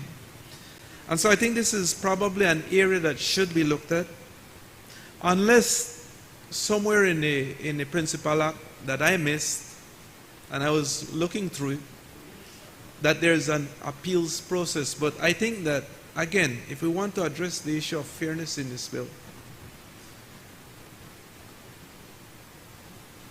as well as I think we need to address, I'm not saying it addressed, but it would have been nice to establish whether or not a license for a firearm is a right or a privilege. Whatever it is, I think that there should be some fairness built into the process, and I think a part of that has to be that a person can contest a disapproval if one is given, and I don't see a process for that. I think that basically covers the bill, Madam President. I think, like I mentioned, there's not a whole lot to it other than that the board now replaces the commission. And there's one other thing, Madam President, I think that should be established. I know that there are 3-member board, magistrate, someone being appointed from the magistrate, a CEO, and then someone from the Commissioner of Police. But those persons, the magistrate I know is not directly in government, but we could say related because they come from the judiciary. It would have been nice, I think, to have an outside person within this group, someone representing some organization that may have an interest in looking at this type of thing. And so to expand the transparency aspect of it, I think that would have been a good addition to the board. And so that may be something that hopefully can be looked at as we're going forward. Thank you, Madam President. I recognize Senator Janelle Chanono. Thank you, Madam President.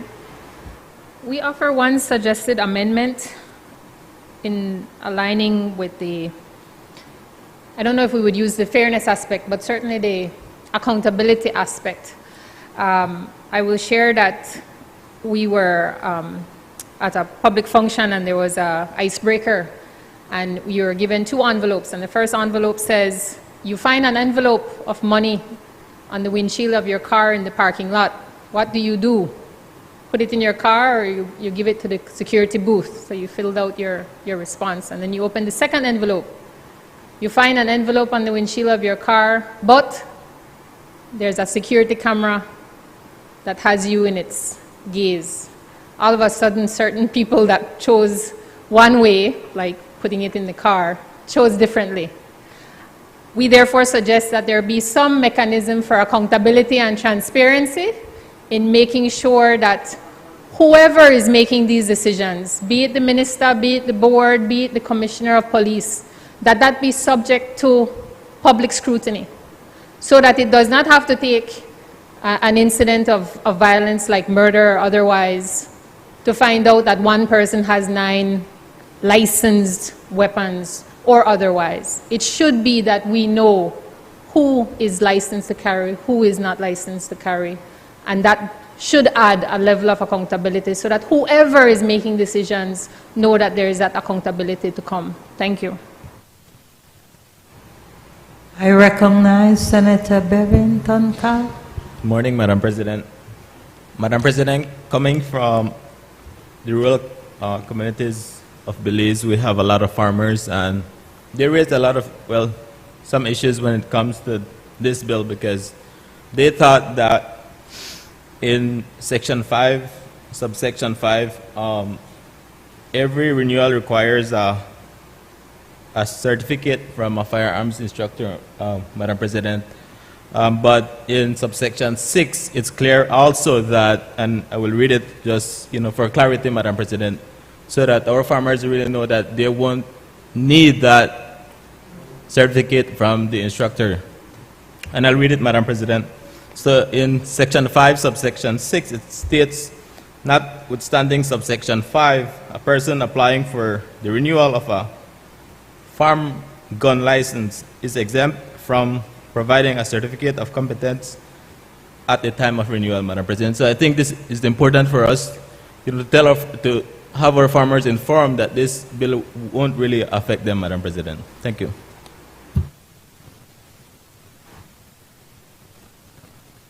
Madam President, I want to make very clear. As has been said, the bill is in response to certain disclosures that have been occupying the media waves for some time.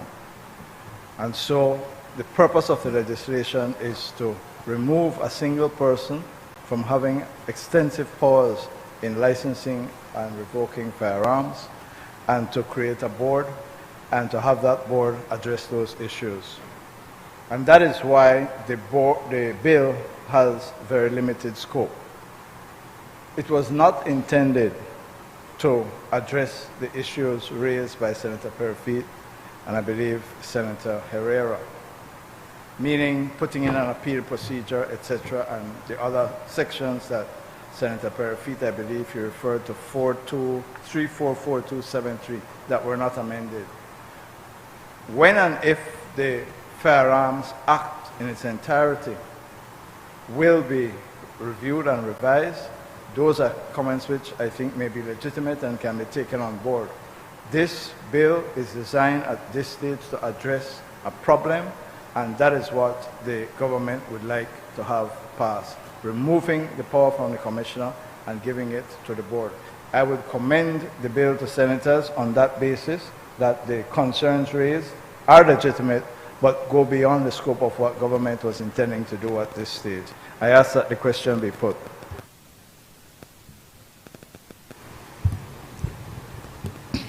Honorable members, the question is that the bill for an act to amend the Firearms Act, Chapter 143 of the Substantive Laws of Belize, Revised Edition 2020, to establish the Firearms and Ammunition Control Board, to empower the board to issue and revoke firearm licenses, certificate or permit, to reform the regulatory structure in respect to firearms and ammunition, and to provide for matters connected therewith or incidental thereto, be read a second time.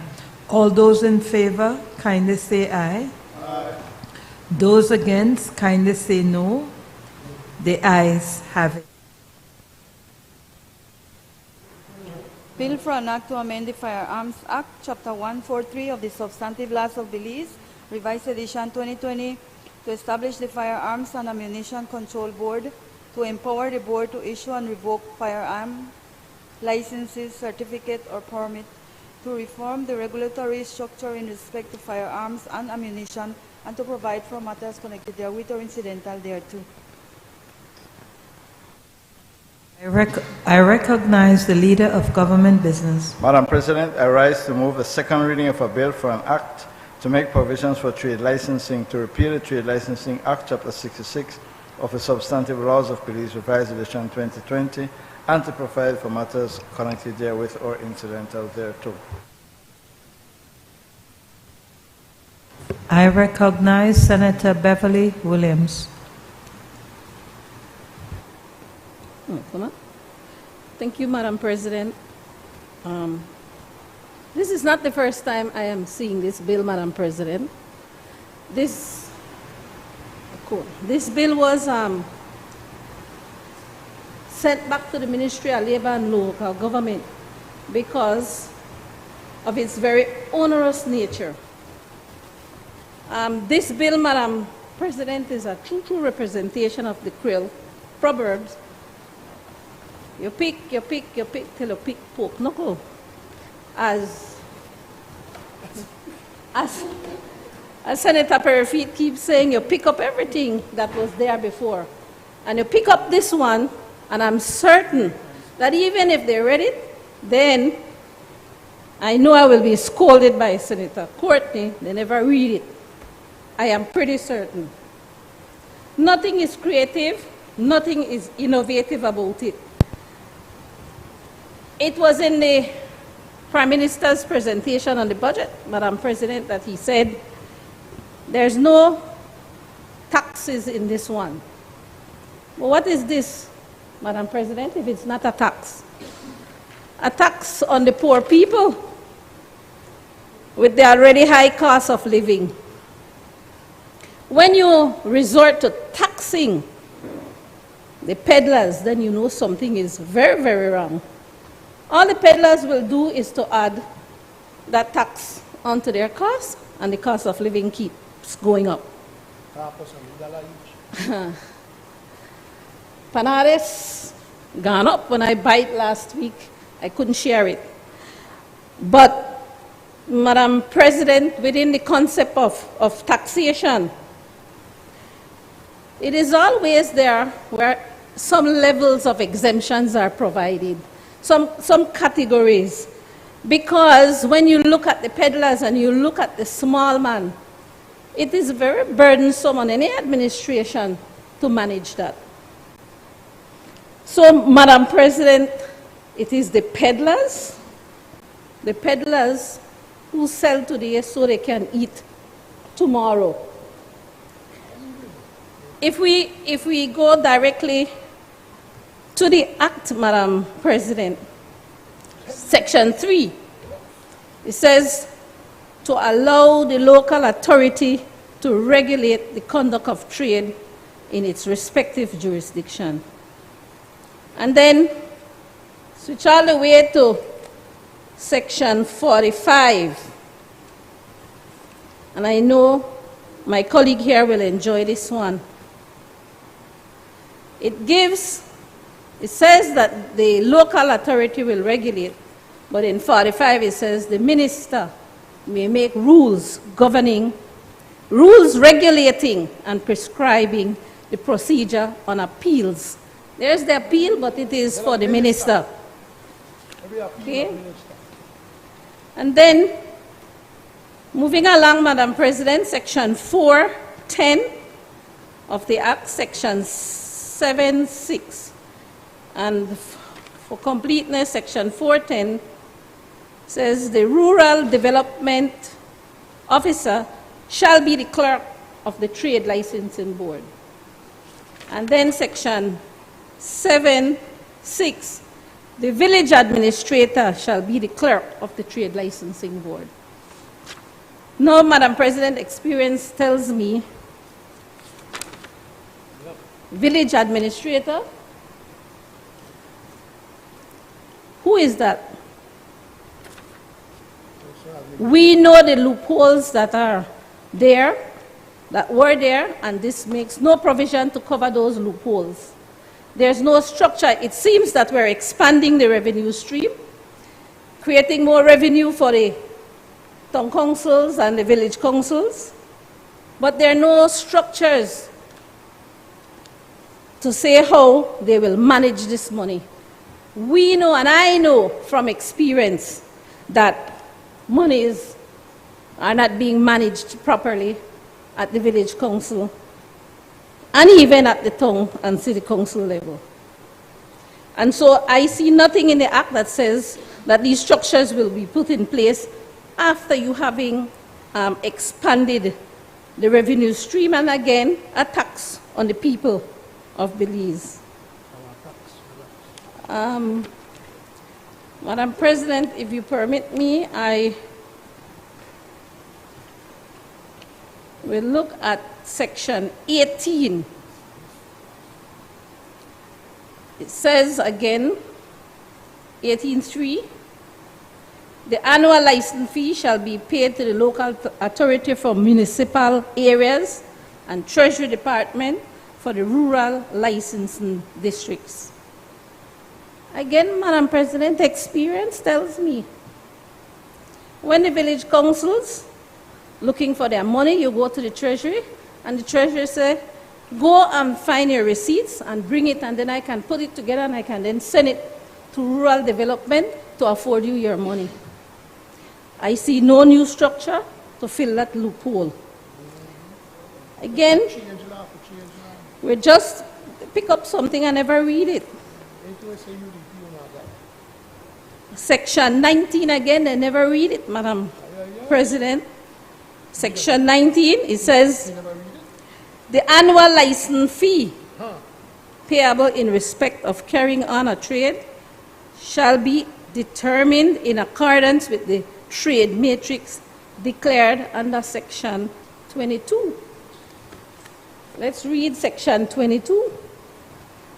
Section 22 says, where any person who is liable to pay any fee assessed by the board fails to do so within 30 days, the notice of assessment, the magistrate of the judicial district in which the trade is absolutely nothing to do with the matrix.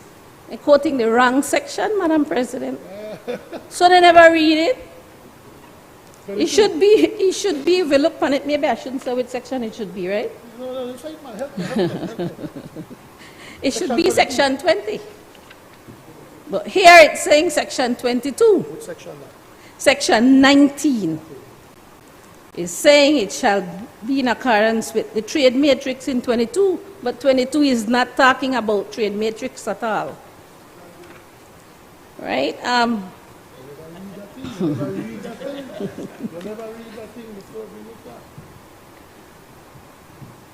Section 19(4). Notwithstanding subsection 1, a business license in a village shall pay a flat fee to be made by regulations.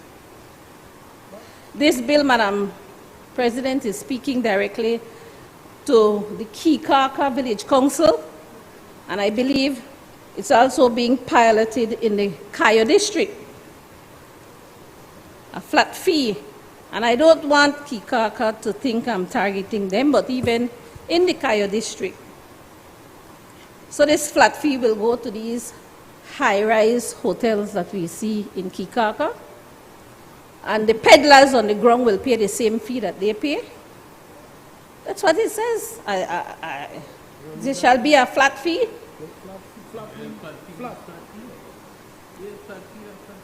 Business license in a village. Kikaka is a village. Right? Section 23. 2. It says if the applicant, it's speaking to the appeals process, whenever any board in subsection 1 has stipulated an assessed fee in respect of any application and the applicant is dissatisfied with the assessment, the applicant may, within 10 days of notice of the assessment, serve a written notice of appeal therefrom upon the board and upon the National Trade License Appeal Board. And then subsection 2, if the applicant does not pay the assessed fee within the stipulated time, his appeal shall be dismissed. If you allow me a minute, Madam President.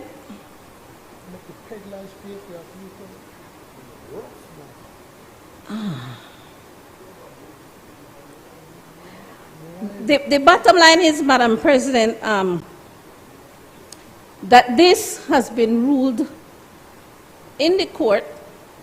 There's a similar provision. I see Senator Courtney laughing because the Business Tax Act, and it was challenged in the court, and Justice Courtney Abel ruled that it is offensive because it does not provide due process to the applicant. And they struck out that portion. Well, I don't want to. I'm not certain who was the liar in that case, but he struck it out, so it is. This one seemed to be quite. Let Senator Beverly Williams have silence as she make her intervention. Senator Perfy. But let her have Lastly, the time Madam President, I won't belabor it, but maybe Senator Herrera might like this one. Section 35, the good Senator Herrera. Section 35(1) says every person who carries on a business of a commercial traveler in any tongue shall obtain a license from the board of that tongue for doing so and pay the prescribed fee. Subsection 2. Every person who carries out such business without first obtaining shall commit an offense. But if we go to Schedule 1, I believe. It's fine, Schedule 1. Look at you read that thing. Says. You may know you have a schedule? You may know you have a schedule? The commercial, it outlines in Schedule 1, of course, where it previously prescribed the 3 areas in the Cayo district. A commercial traveler, each time they go to a village, will pay that annual fee. This is what it gives the appearance here.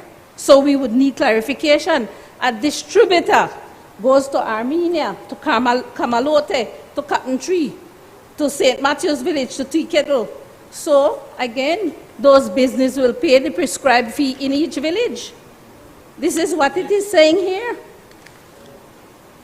Look, every person who carries on the business of a commercial traveler in any tongue shall obtain a license from the board of that tongue for so doing and pay the prescribed fee. And so then the distributor moves from Belize and goes to the tongue and distribute. You'll pay the fee there. You go to the other one, you'll pay the fee there. You go to the other one, you'll pay the fee there. You go to the next one, you'll pay. This is expanding, as I said, Madam Speaker, revenue stream for the tongue boards, for the village councils with no accountability, no structure. Nothing is there, and there are so many other inconsistencies in the bill. Obviously, they did not read it, Madam Speaker, and of course, you'd like to see those corrections before anybody should agree to the bill. I thank you, Madam President. Sorry for saying. I would have extended your time.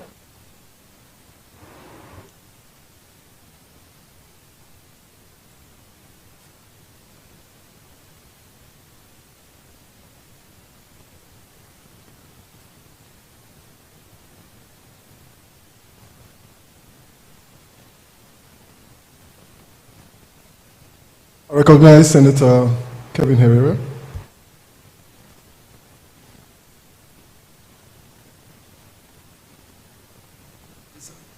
Thank you, Mr. President. Mr. President, I agree there are all sorts of issues and problems with this bill. I think generally we can agree that the bill is needed and it had to be redone at some point. I just think that there are some specific issues that have to be addressed, and hopefully the leader of government business can send it to committee and we can address some of the issues in there. I'll start out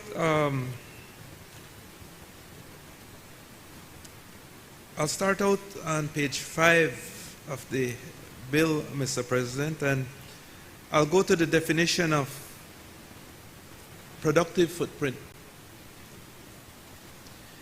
And if I may read the definition, Mr. President, it means the square footage of the premise where the business is conducted exclusive of common areas of the premises, such as agricultural lands, lobbies, restrooms, stairwells, customer parking, storerooms, and shared hallways, except where these areas are used as part of the business for profit. Now that definition, Mr. President, really brings in a lot of discretion into it. And if you want to exempt or leave out restrooms, hallways, and that type of thing, then do so.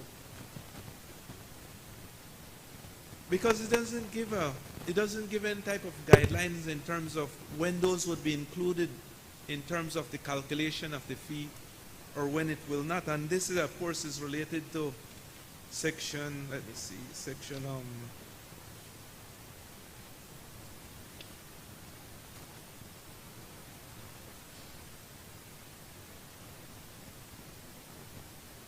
Section 19, yes. Section 19.3. Subsection 3. And this would be the calculation of the fee that would be payable. And again, you're seeing the new bill coming out, Madam President, but you really don't see, we're really not seeing any type of departure from the past in terms, it's still based on rental fee. And so if you're in an area, and let's say Senator Koi moves his law practice on your street, it may immediately impact how your fee is calculated. And that's no fault of yours. You may say, well, yeah, the value of your property goes up. But then if you're not in the business of real estate and you don't intend to sell or to benefit from that increased appraisal, then you're really stuck with a higher trade licensing fee. That's not the quarrel, Mr. President. I'll go on. The other definition, right on in the definition section, tongue.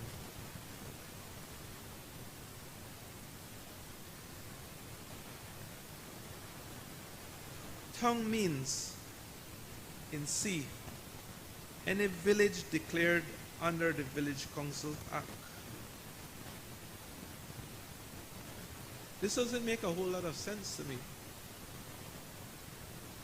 Because then a town is not a village and a village is not a town. I think that's certainly an area I think should be addressed. And then we move on, Mr. President.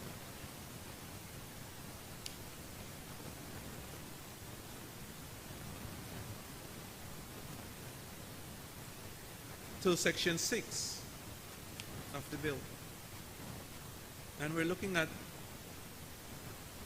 the board, the makeup of the board.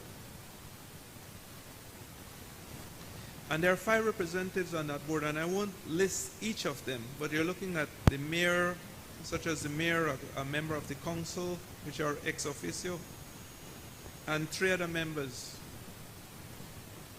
But if these town councils and these villages, these are come under the Ministry of Local Government, then wouldn't you expect that some representation would be there from local government for, again, for transparency part of it, but also for the accountability part of it? Because they report directly to the Ministry of Local Government, or the commander, the Ministry of Local Government. I would certainly think that that would certainly be an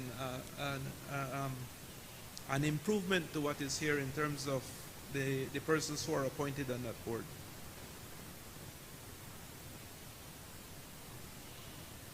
And similarly again in Section 7, that in the composition of that board as well, when you're looking at the board for Kikaka and the local authority, I think I'm a representative from the local government again should be up there.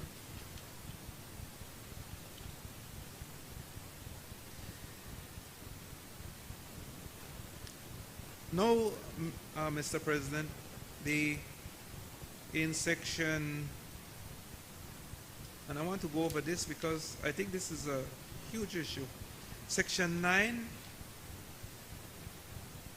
subsection 5. And I'll read that in conjunction with section 10.1 and 2. Section 9.5, the board will grant automatic approval for defined classes of business listed in Schedule 8. Remember, the board shall grant automatic approval. Remember that. Now in 10.2, it's saying a board shall only meet to consider applications for business types not granted under Schedule 8. It doesn't make any sense.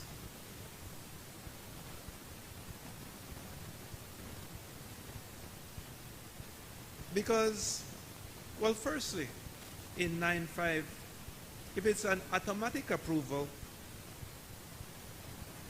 then why is the board needed for it? But then it says that the board will grant approval. But then in 2 it says that the board will only meet to approve applications that were not under Schedule 8.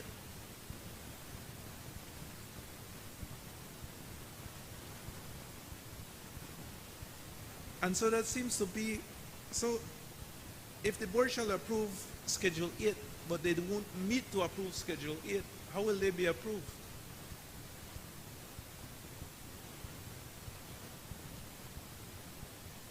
And then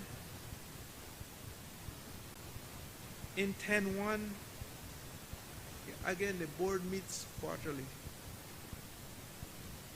This has always been an issue because sometimes people submit their applications and they have to wait 3-4 months for the board to meet. And I know that there's a workaround in this in terms of you can pay a fee and you could expedite it, but again, it might be something that can be looked at as we're reviewing the bill.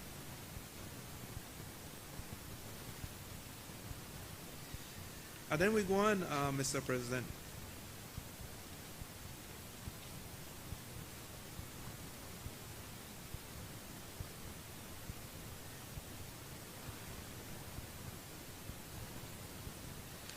There are no definitions, and if we look at 18.3, the annual license fee shall be paid to the local authority for municipal areas and Treasury Department for rural licensing districts, but there are no definition for what is a municipal area and what is a rural licensing district.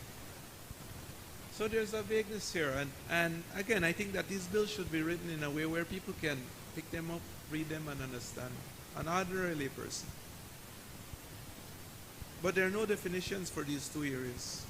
Again, I think that that could be an improvement to the current bill if a definition is put in there.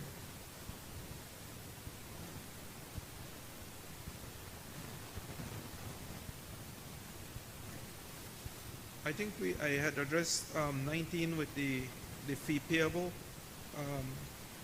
and the productive footprint already, but we go on to section 23, Mr. President, and if I may read it.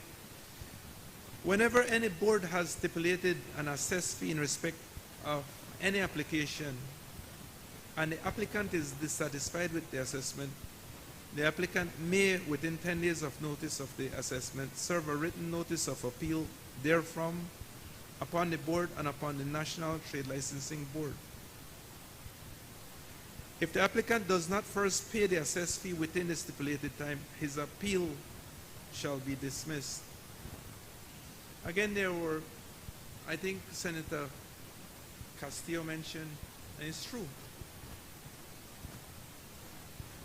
that there was a case in front of the Supreme Court. I think it was Belize International Services Limited versus the Attorney General and the Commissioner of Income Tax. I think it was Claim 425 of 2013.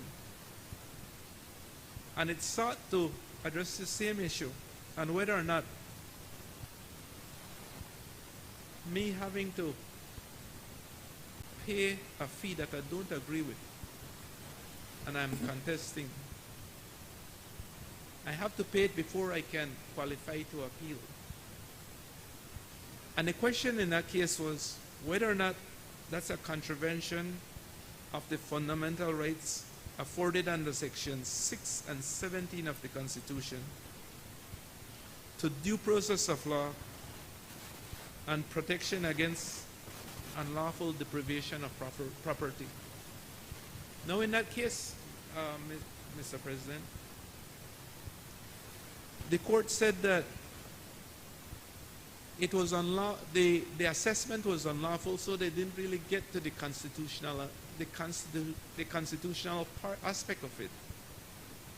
But I spoke to Senator Courtney a little earlier, and I think he mentioned to me that this is settled in perhaps another case, and so I'm hoping that he'll be able to enlighten us a little more on this. But again, I'm sure that it was I'm sure that it was something that was dealt with before. And hopefully, again, I think we should, if this is something that has been settled, then we need to take it out of the bill. There's no reason why it should be in there again. Again, I think it's discriminatory, and it's certainly a contravention of our rights under the Constitution.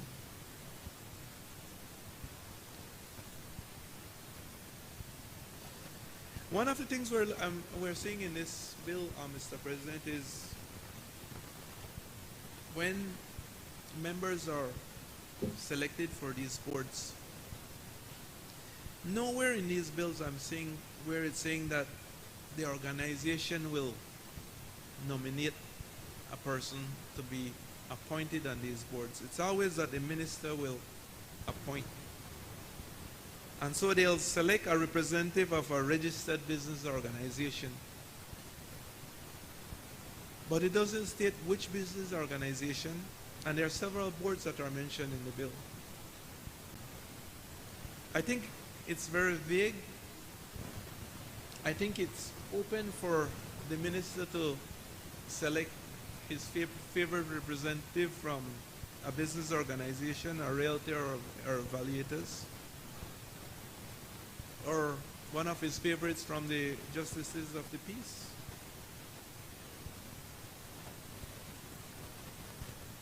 Again, if we're looking at strengthening these bills as we're going forward, Mr. President, I think it's important that if a business organization has a representative up there, that person should be selected by that organization, not necessarily by a minister who may pick and choose whoever he wants to approve or who he feels will be carrying out his wishes on that board,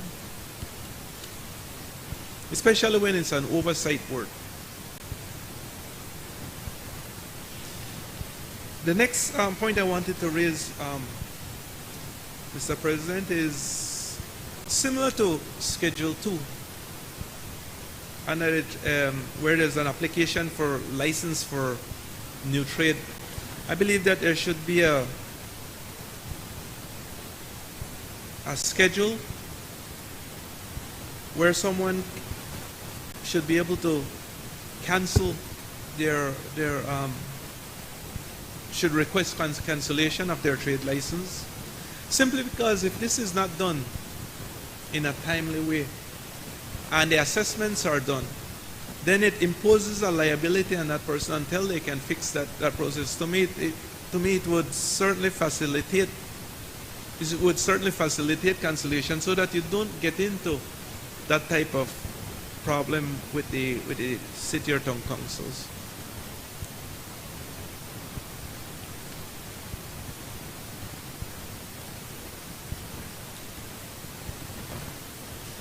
And there's one other, the last area I'd like to address, Mr. President, is really in the area of e-business operators.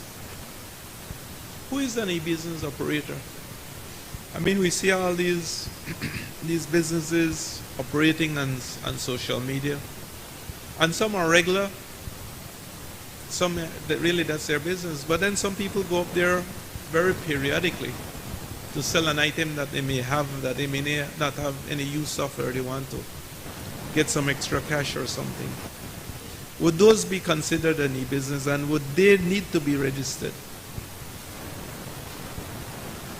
And so those are some of the cleaning up I think we need in the bill, Madam President, Mr. President, I'm sorry. I'm hoping that the leader of government business will be able to send this bill to committee so that perhaps we can discuss these issues a little more. Thank you, Mr. President.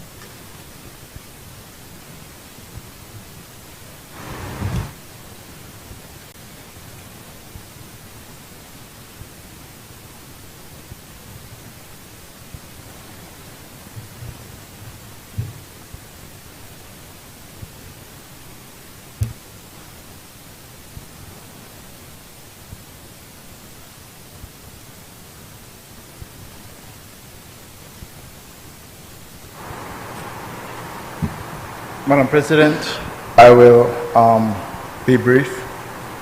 The intention of this legislation is to empower the local government, both at the town and city level, as well as the village level. Additionally, the intention is to give them a clearer and more consistent stream of income.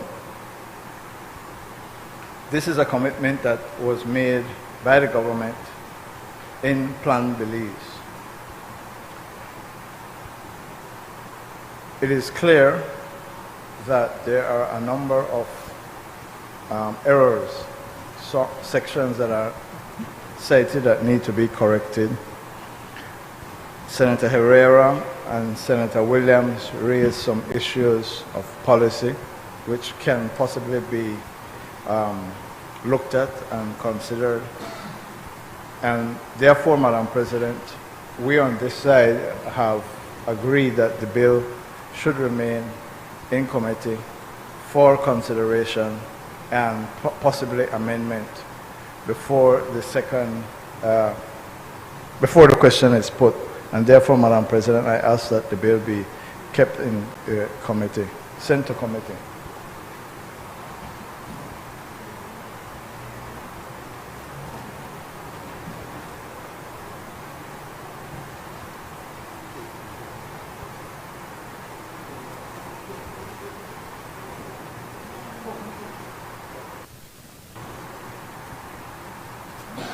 Madam President, the clerk is correcting me and saying that we should move the second reading, ask that the question be put, and then it is sent to committee for the amendments, and then comes out with the amendment. So I ask that the question be put.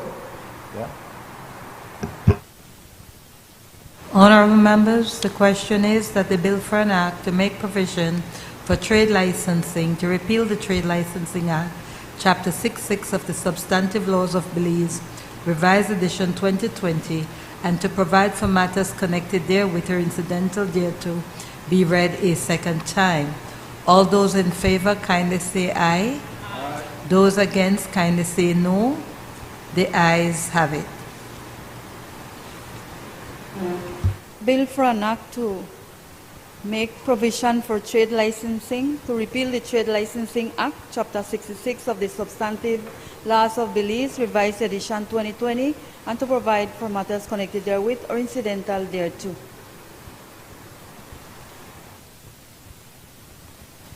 I recognize the Leader of Government Business.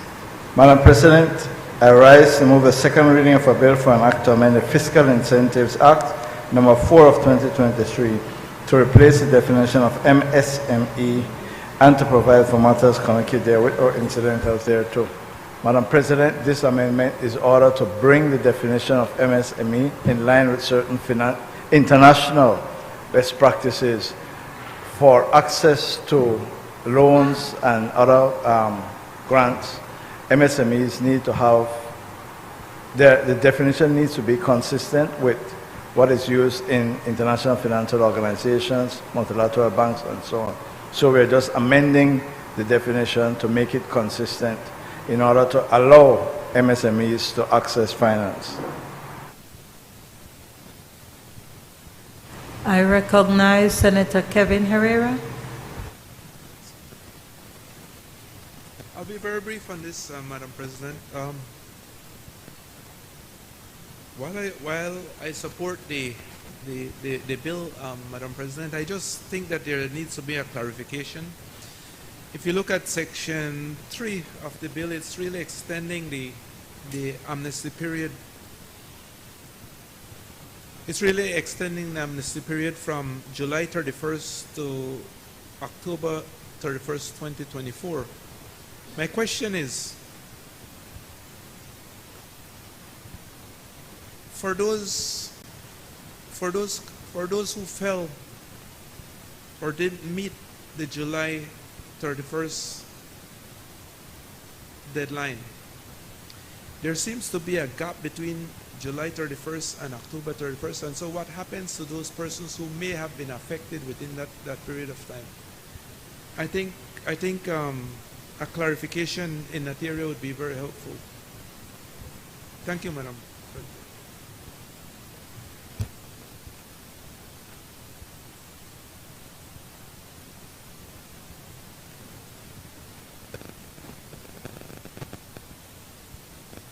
Senator Christopher Cowie, I recognize. Thank you, Madam Speaker. Madam President, really I rise just to address the query raised.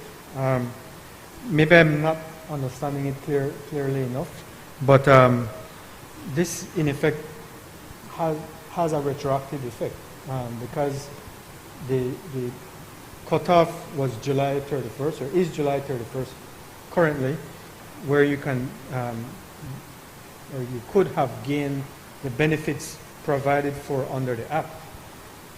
What this bill is doing is to move that cutoff date from July 31st, 2023 to October of next year. So those that were not captured are actually now captured, those that pass July 31st. Sorry? Right, but because of this amendment, you're not disallowed anymore. So yes, you can go back. So I hope that makes it clear. But generally, on this bill, just to say that one, there are really two objectives. The provision on the MSME and the definition for MSME is really just being broadened to come more in line with international standard.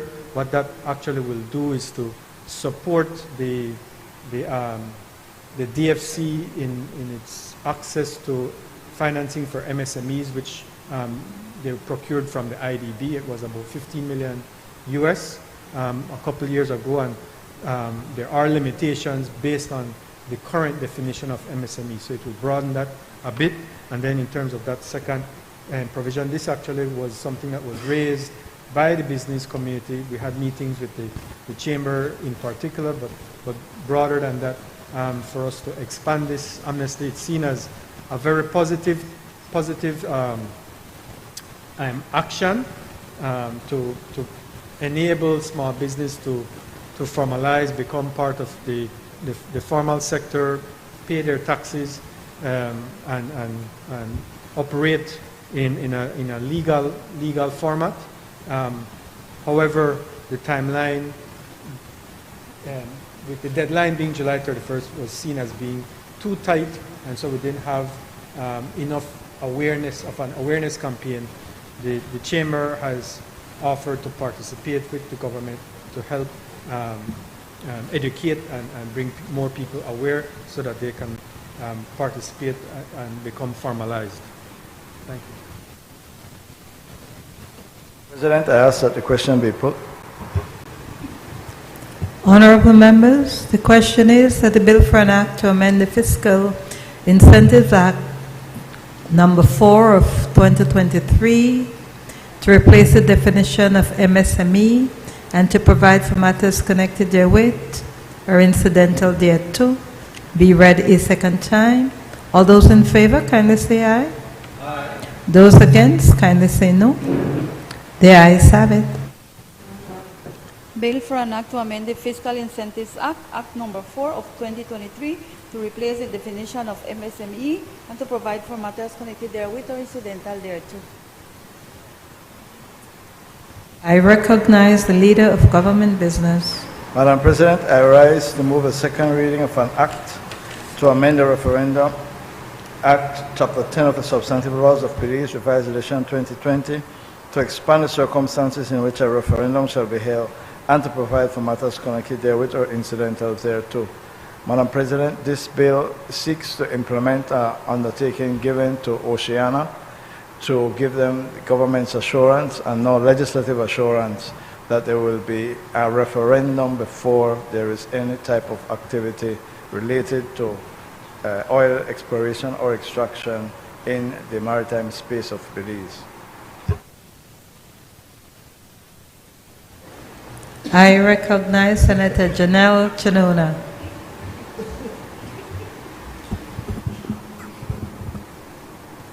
Good morning, Madam President. I thank the Leader of Government Business for his reference, but truly I rise in support of the people's call to be consulted, and I'm glad we're here where we are today. I think we all appreciate that the Referendum Act is a key pillar of our democracy, a way for people to talk to their governments in between elections. I myself, from this floor, have advocated in the past for referenda to be regular exercises, and I still hold that view. But truly, these amendments here are validation that the people of Belize want to have a conversation about offshore oil and anything that would happen in the future there, and want to participate fully in that.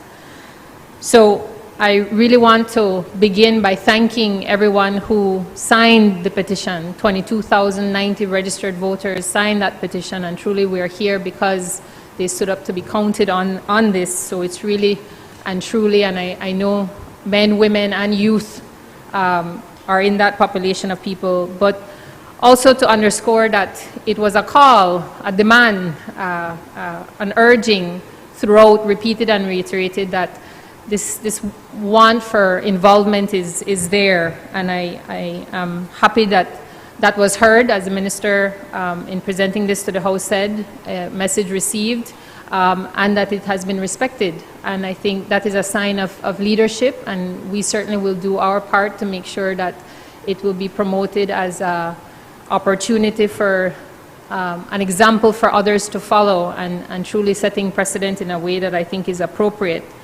And so in recognizing those people who stood up to be counted, I also want to fully acknowledge that some people are not happy that we're not going to a vote right now, and they've let me know that, and I want to acknowledge it and recognize it, but also to highlight that the amendments that are before the Senate today is a commitment that a vote will happen.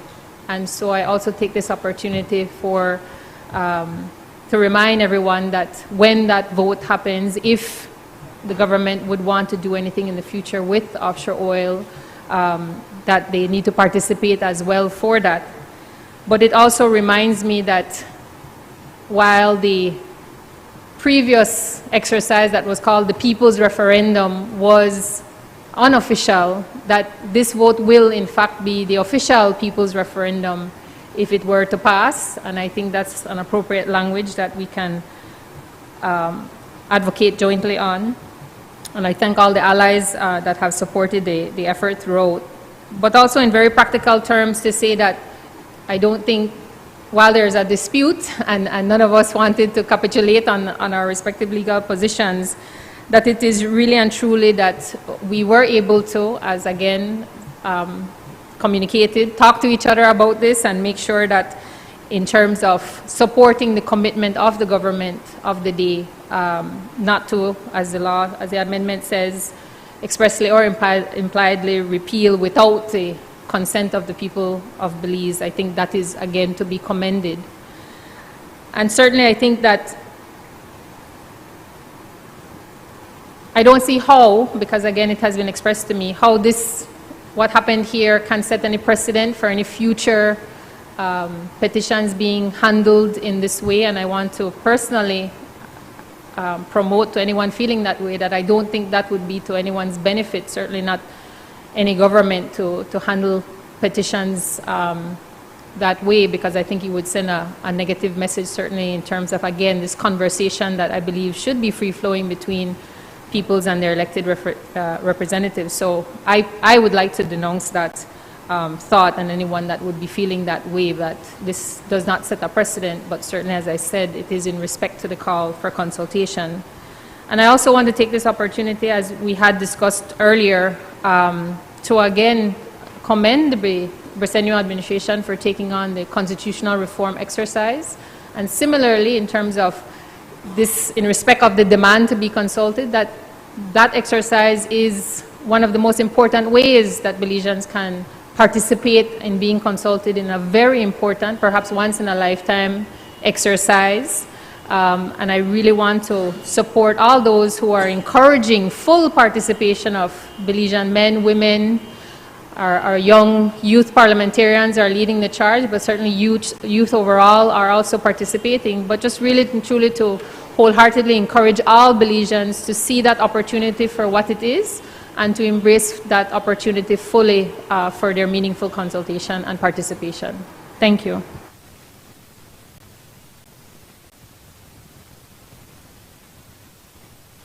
Madam President, lest there be any misunderstanding, the Ministerial administration has never said that there would not be a referendum on this issue. The government of the day has, in writing and by spoken word, given its undertaking that before there is any exploration or any extraction in the maritime space, there will be consultation by referendum with the people.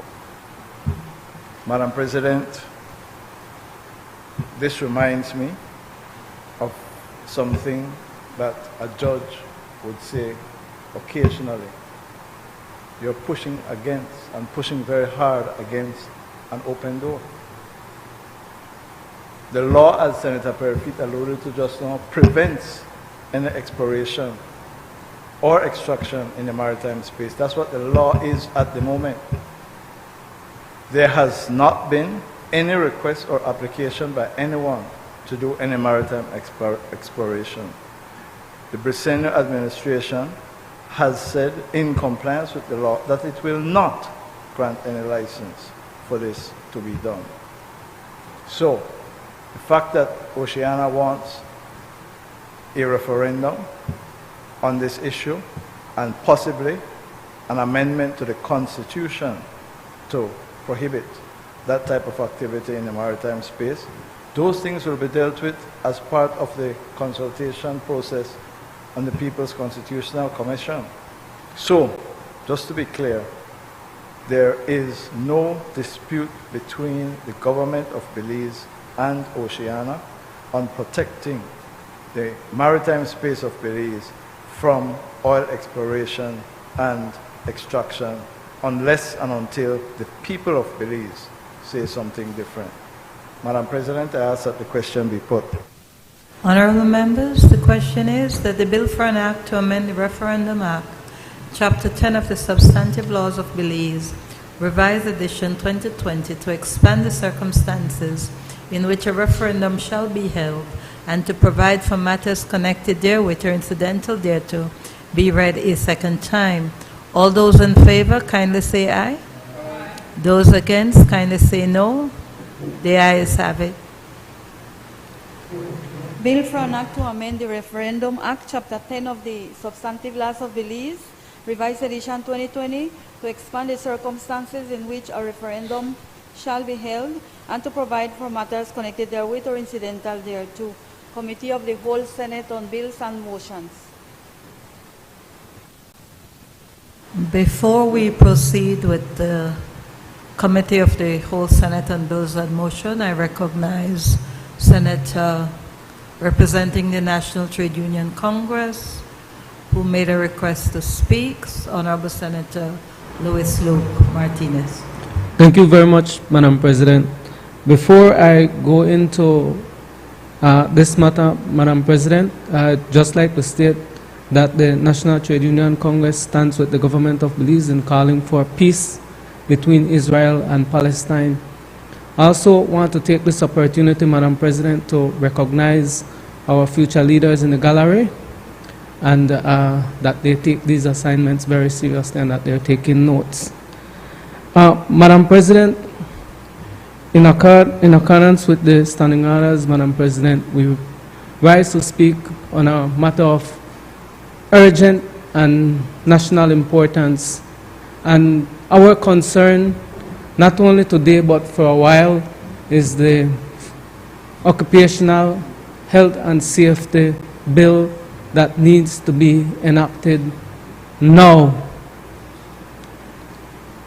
Madam President, we have been meeting with the Minister responsible for Labor, whose ministry has the mandate to ensure that this bill goes to Cabinet, that it comes to the National Assembly, so that we approve the legislation. For every day that we continue to ignore the fact that health and safety is not important, we have workers in this country who continue to fall to their deaths and to serious injuries.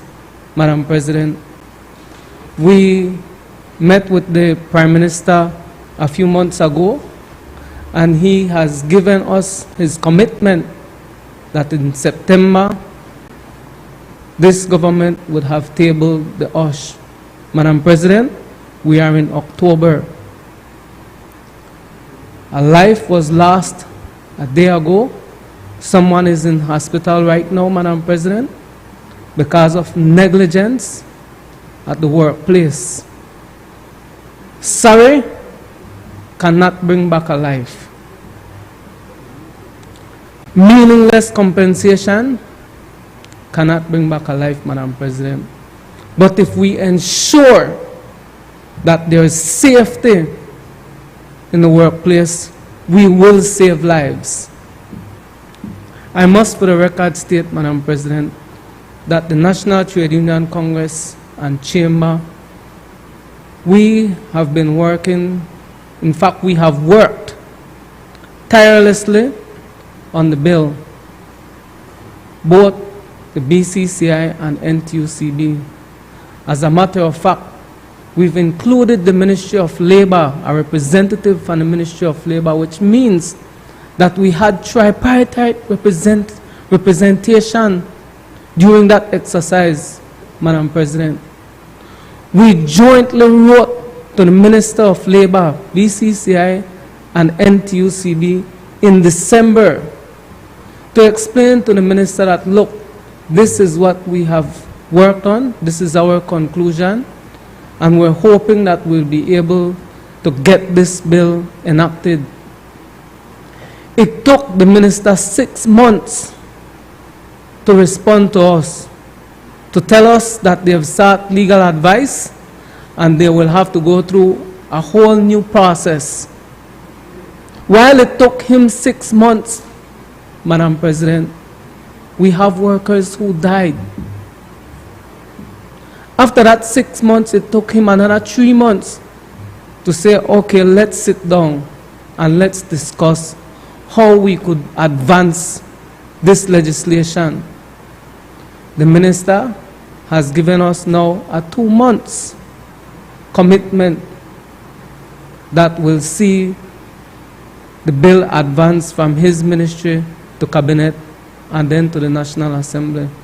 But I reminded the Minister responsible for Labor, I am reminding the Prime Minister and his Cabinet and this Senate that for every day we ignore that fact, for every day we ignore the fact that workers need to be protected, that employers are protected and that customers are protected, Madam President, for every day we ignore that fact, we will continue to bury workers.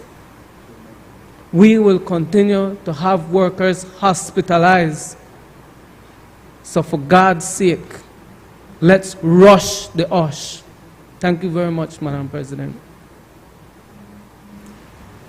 And just again, before we move to the committee as a whole, I believe our youth parliamentarians have been sitting down patiently, viewing your performance today, perhaps getting some tips as to what they will be doing come Friday, November the 10th. And so I think it is only appropriate at this time that I recognize our youth parliamentarians before we move into committee, as the gallery will have to be cleared. So when I call you, if you're here, I am hopeful that most, if not all of you are here. I will just ask if you rise so that your counterpart can recognize who will be representing them come November the 10th. You wanted some over there? Senator Kira Herrera, who will be representing the Honorable Janelle Chanona, NGO organizations. Is she here? Senator Claire Alamia, representing the Honorable Bishop Alvin Bengusher, Belize Council of Churches and Evangelical Association of Churches. Senator Miguel Petch, representing the Honorable Elena Smith National Trade Union Congress. Senator Brianna Orozco, representing the Honorable Kevin Herrera, Belize Chamber of Commerce. Senator Brandon Isagiri, representing the Honorable Antonio Herrera. Senator Jaira Sebastian, representing the Honorable Beverly Williams. Senator Herman Punjabi, representing the Honorable Michael Perifit. Senator Lisani Castillo, representing the Honorable Bevington Cal. Senator Janae Riverol, representing the Honorable Erica Jang. Senator Richard Martinez, representing the Honorable Christopher Cowie. Senator Fernanda Castillo, representing the Honorable Isabel Bennett Moody. Senator Sole Main, representing the Honorable Amon Courtney, Leader of Government Business. Senator the Honorable Carleen Tun, representing the Vice President of the Senate, Honorable Colette Montejo, and representing the President of the Senate is Emerson Tizalam. So thank you to our youth parliamentarians. We hope you enjoyed today's session, and I believe we want to do a photo op, and we would love to do that immediately after the Senate, on the stairs of the National Assembly.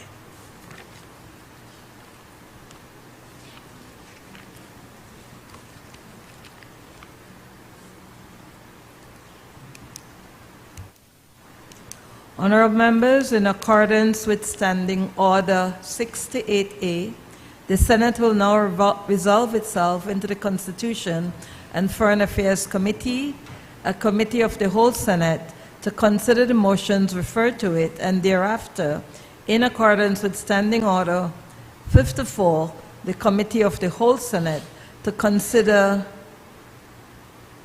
the bills that were read a second time.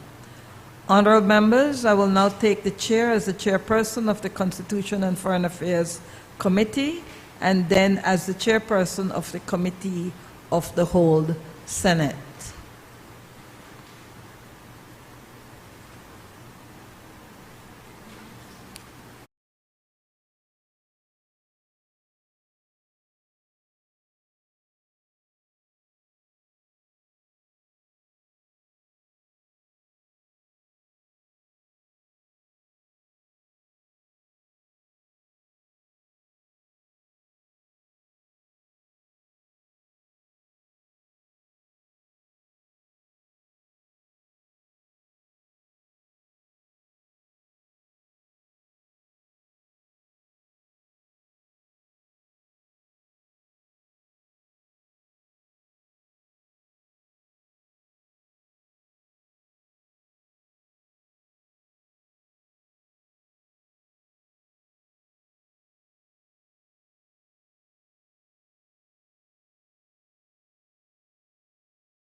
President,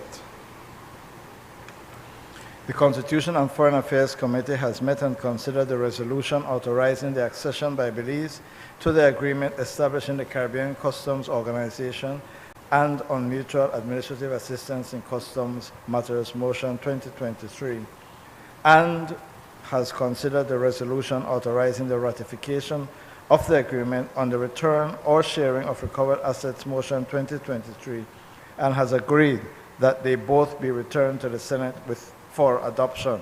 I therefore move that the question be put in relation to both resolutions.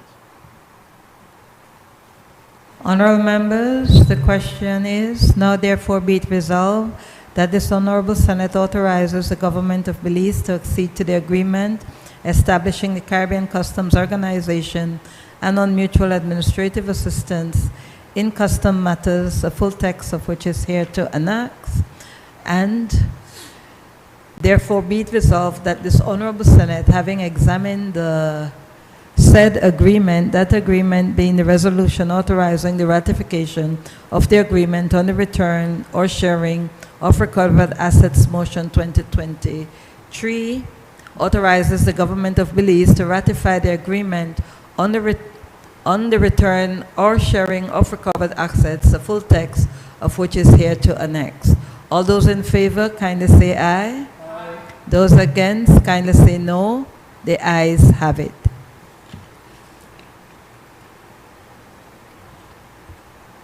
Reporting on third reading of bills.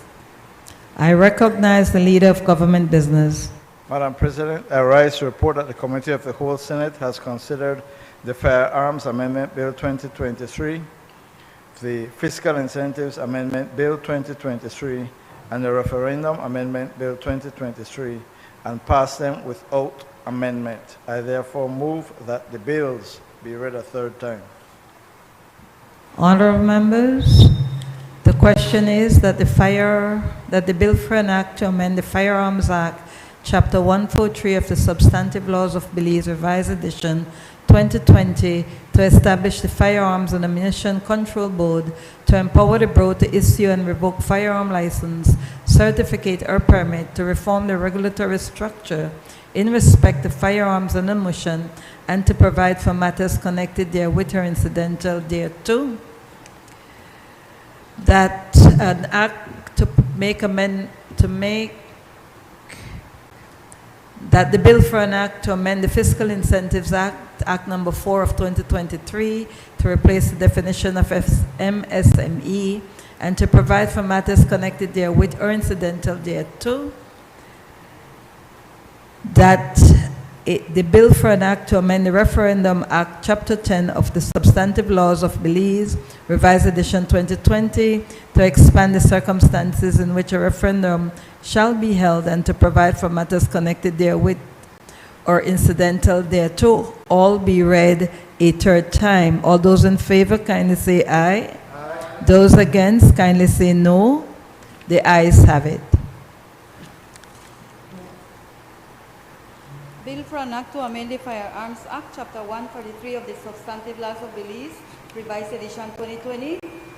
Bill for an act to amend the Fiscal Incentives Act, Act Number 4 of 2023, and the Bill for an act to amend the Referendum Act, Chapter 10 of the Substantive Laws of Belize, Revised Edition 2020.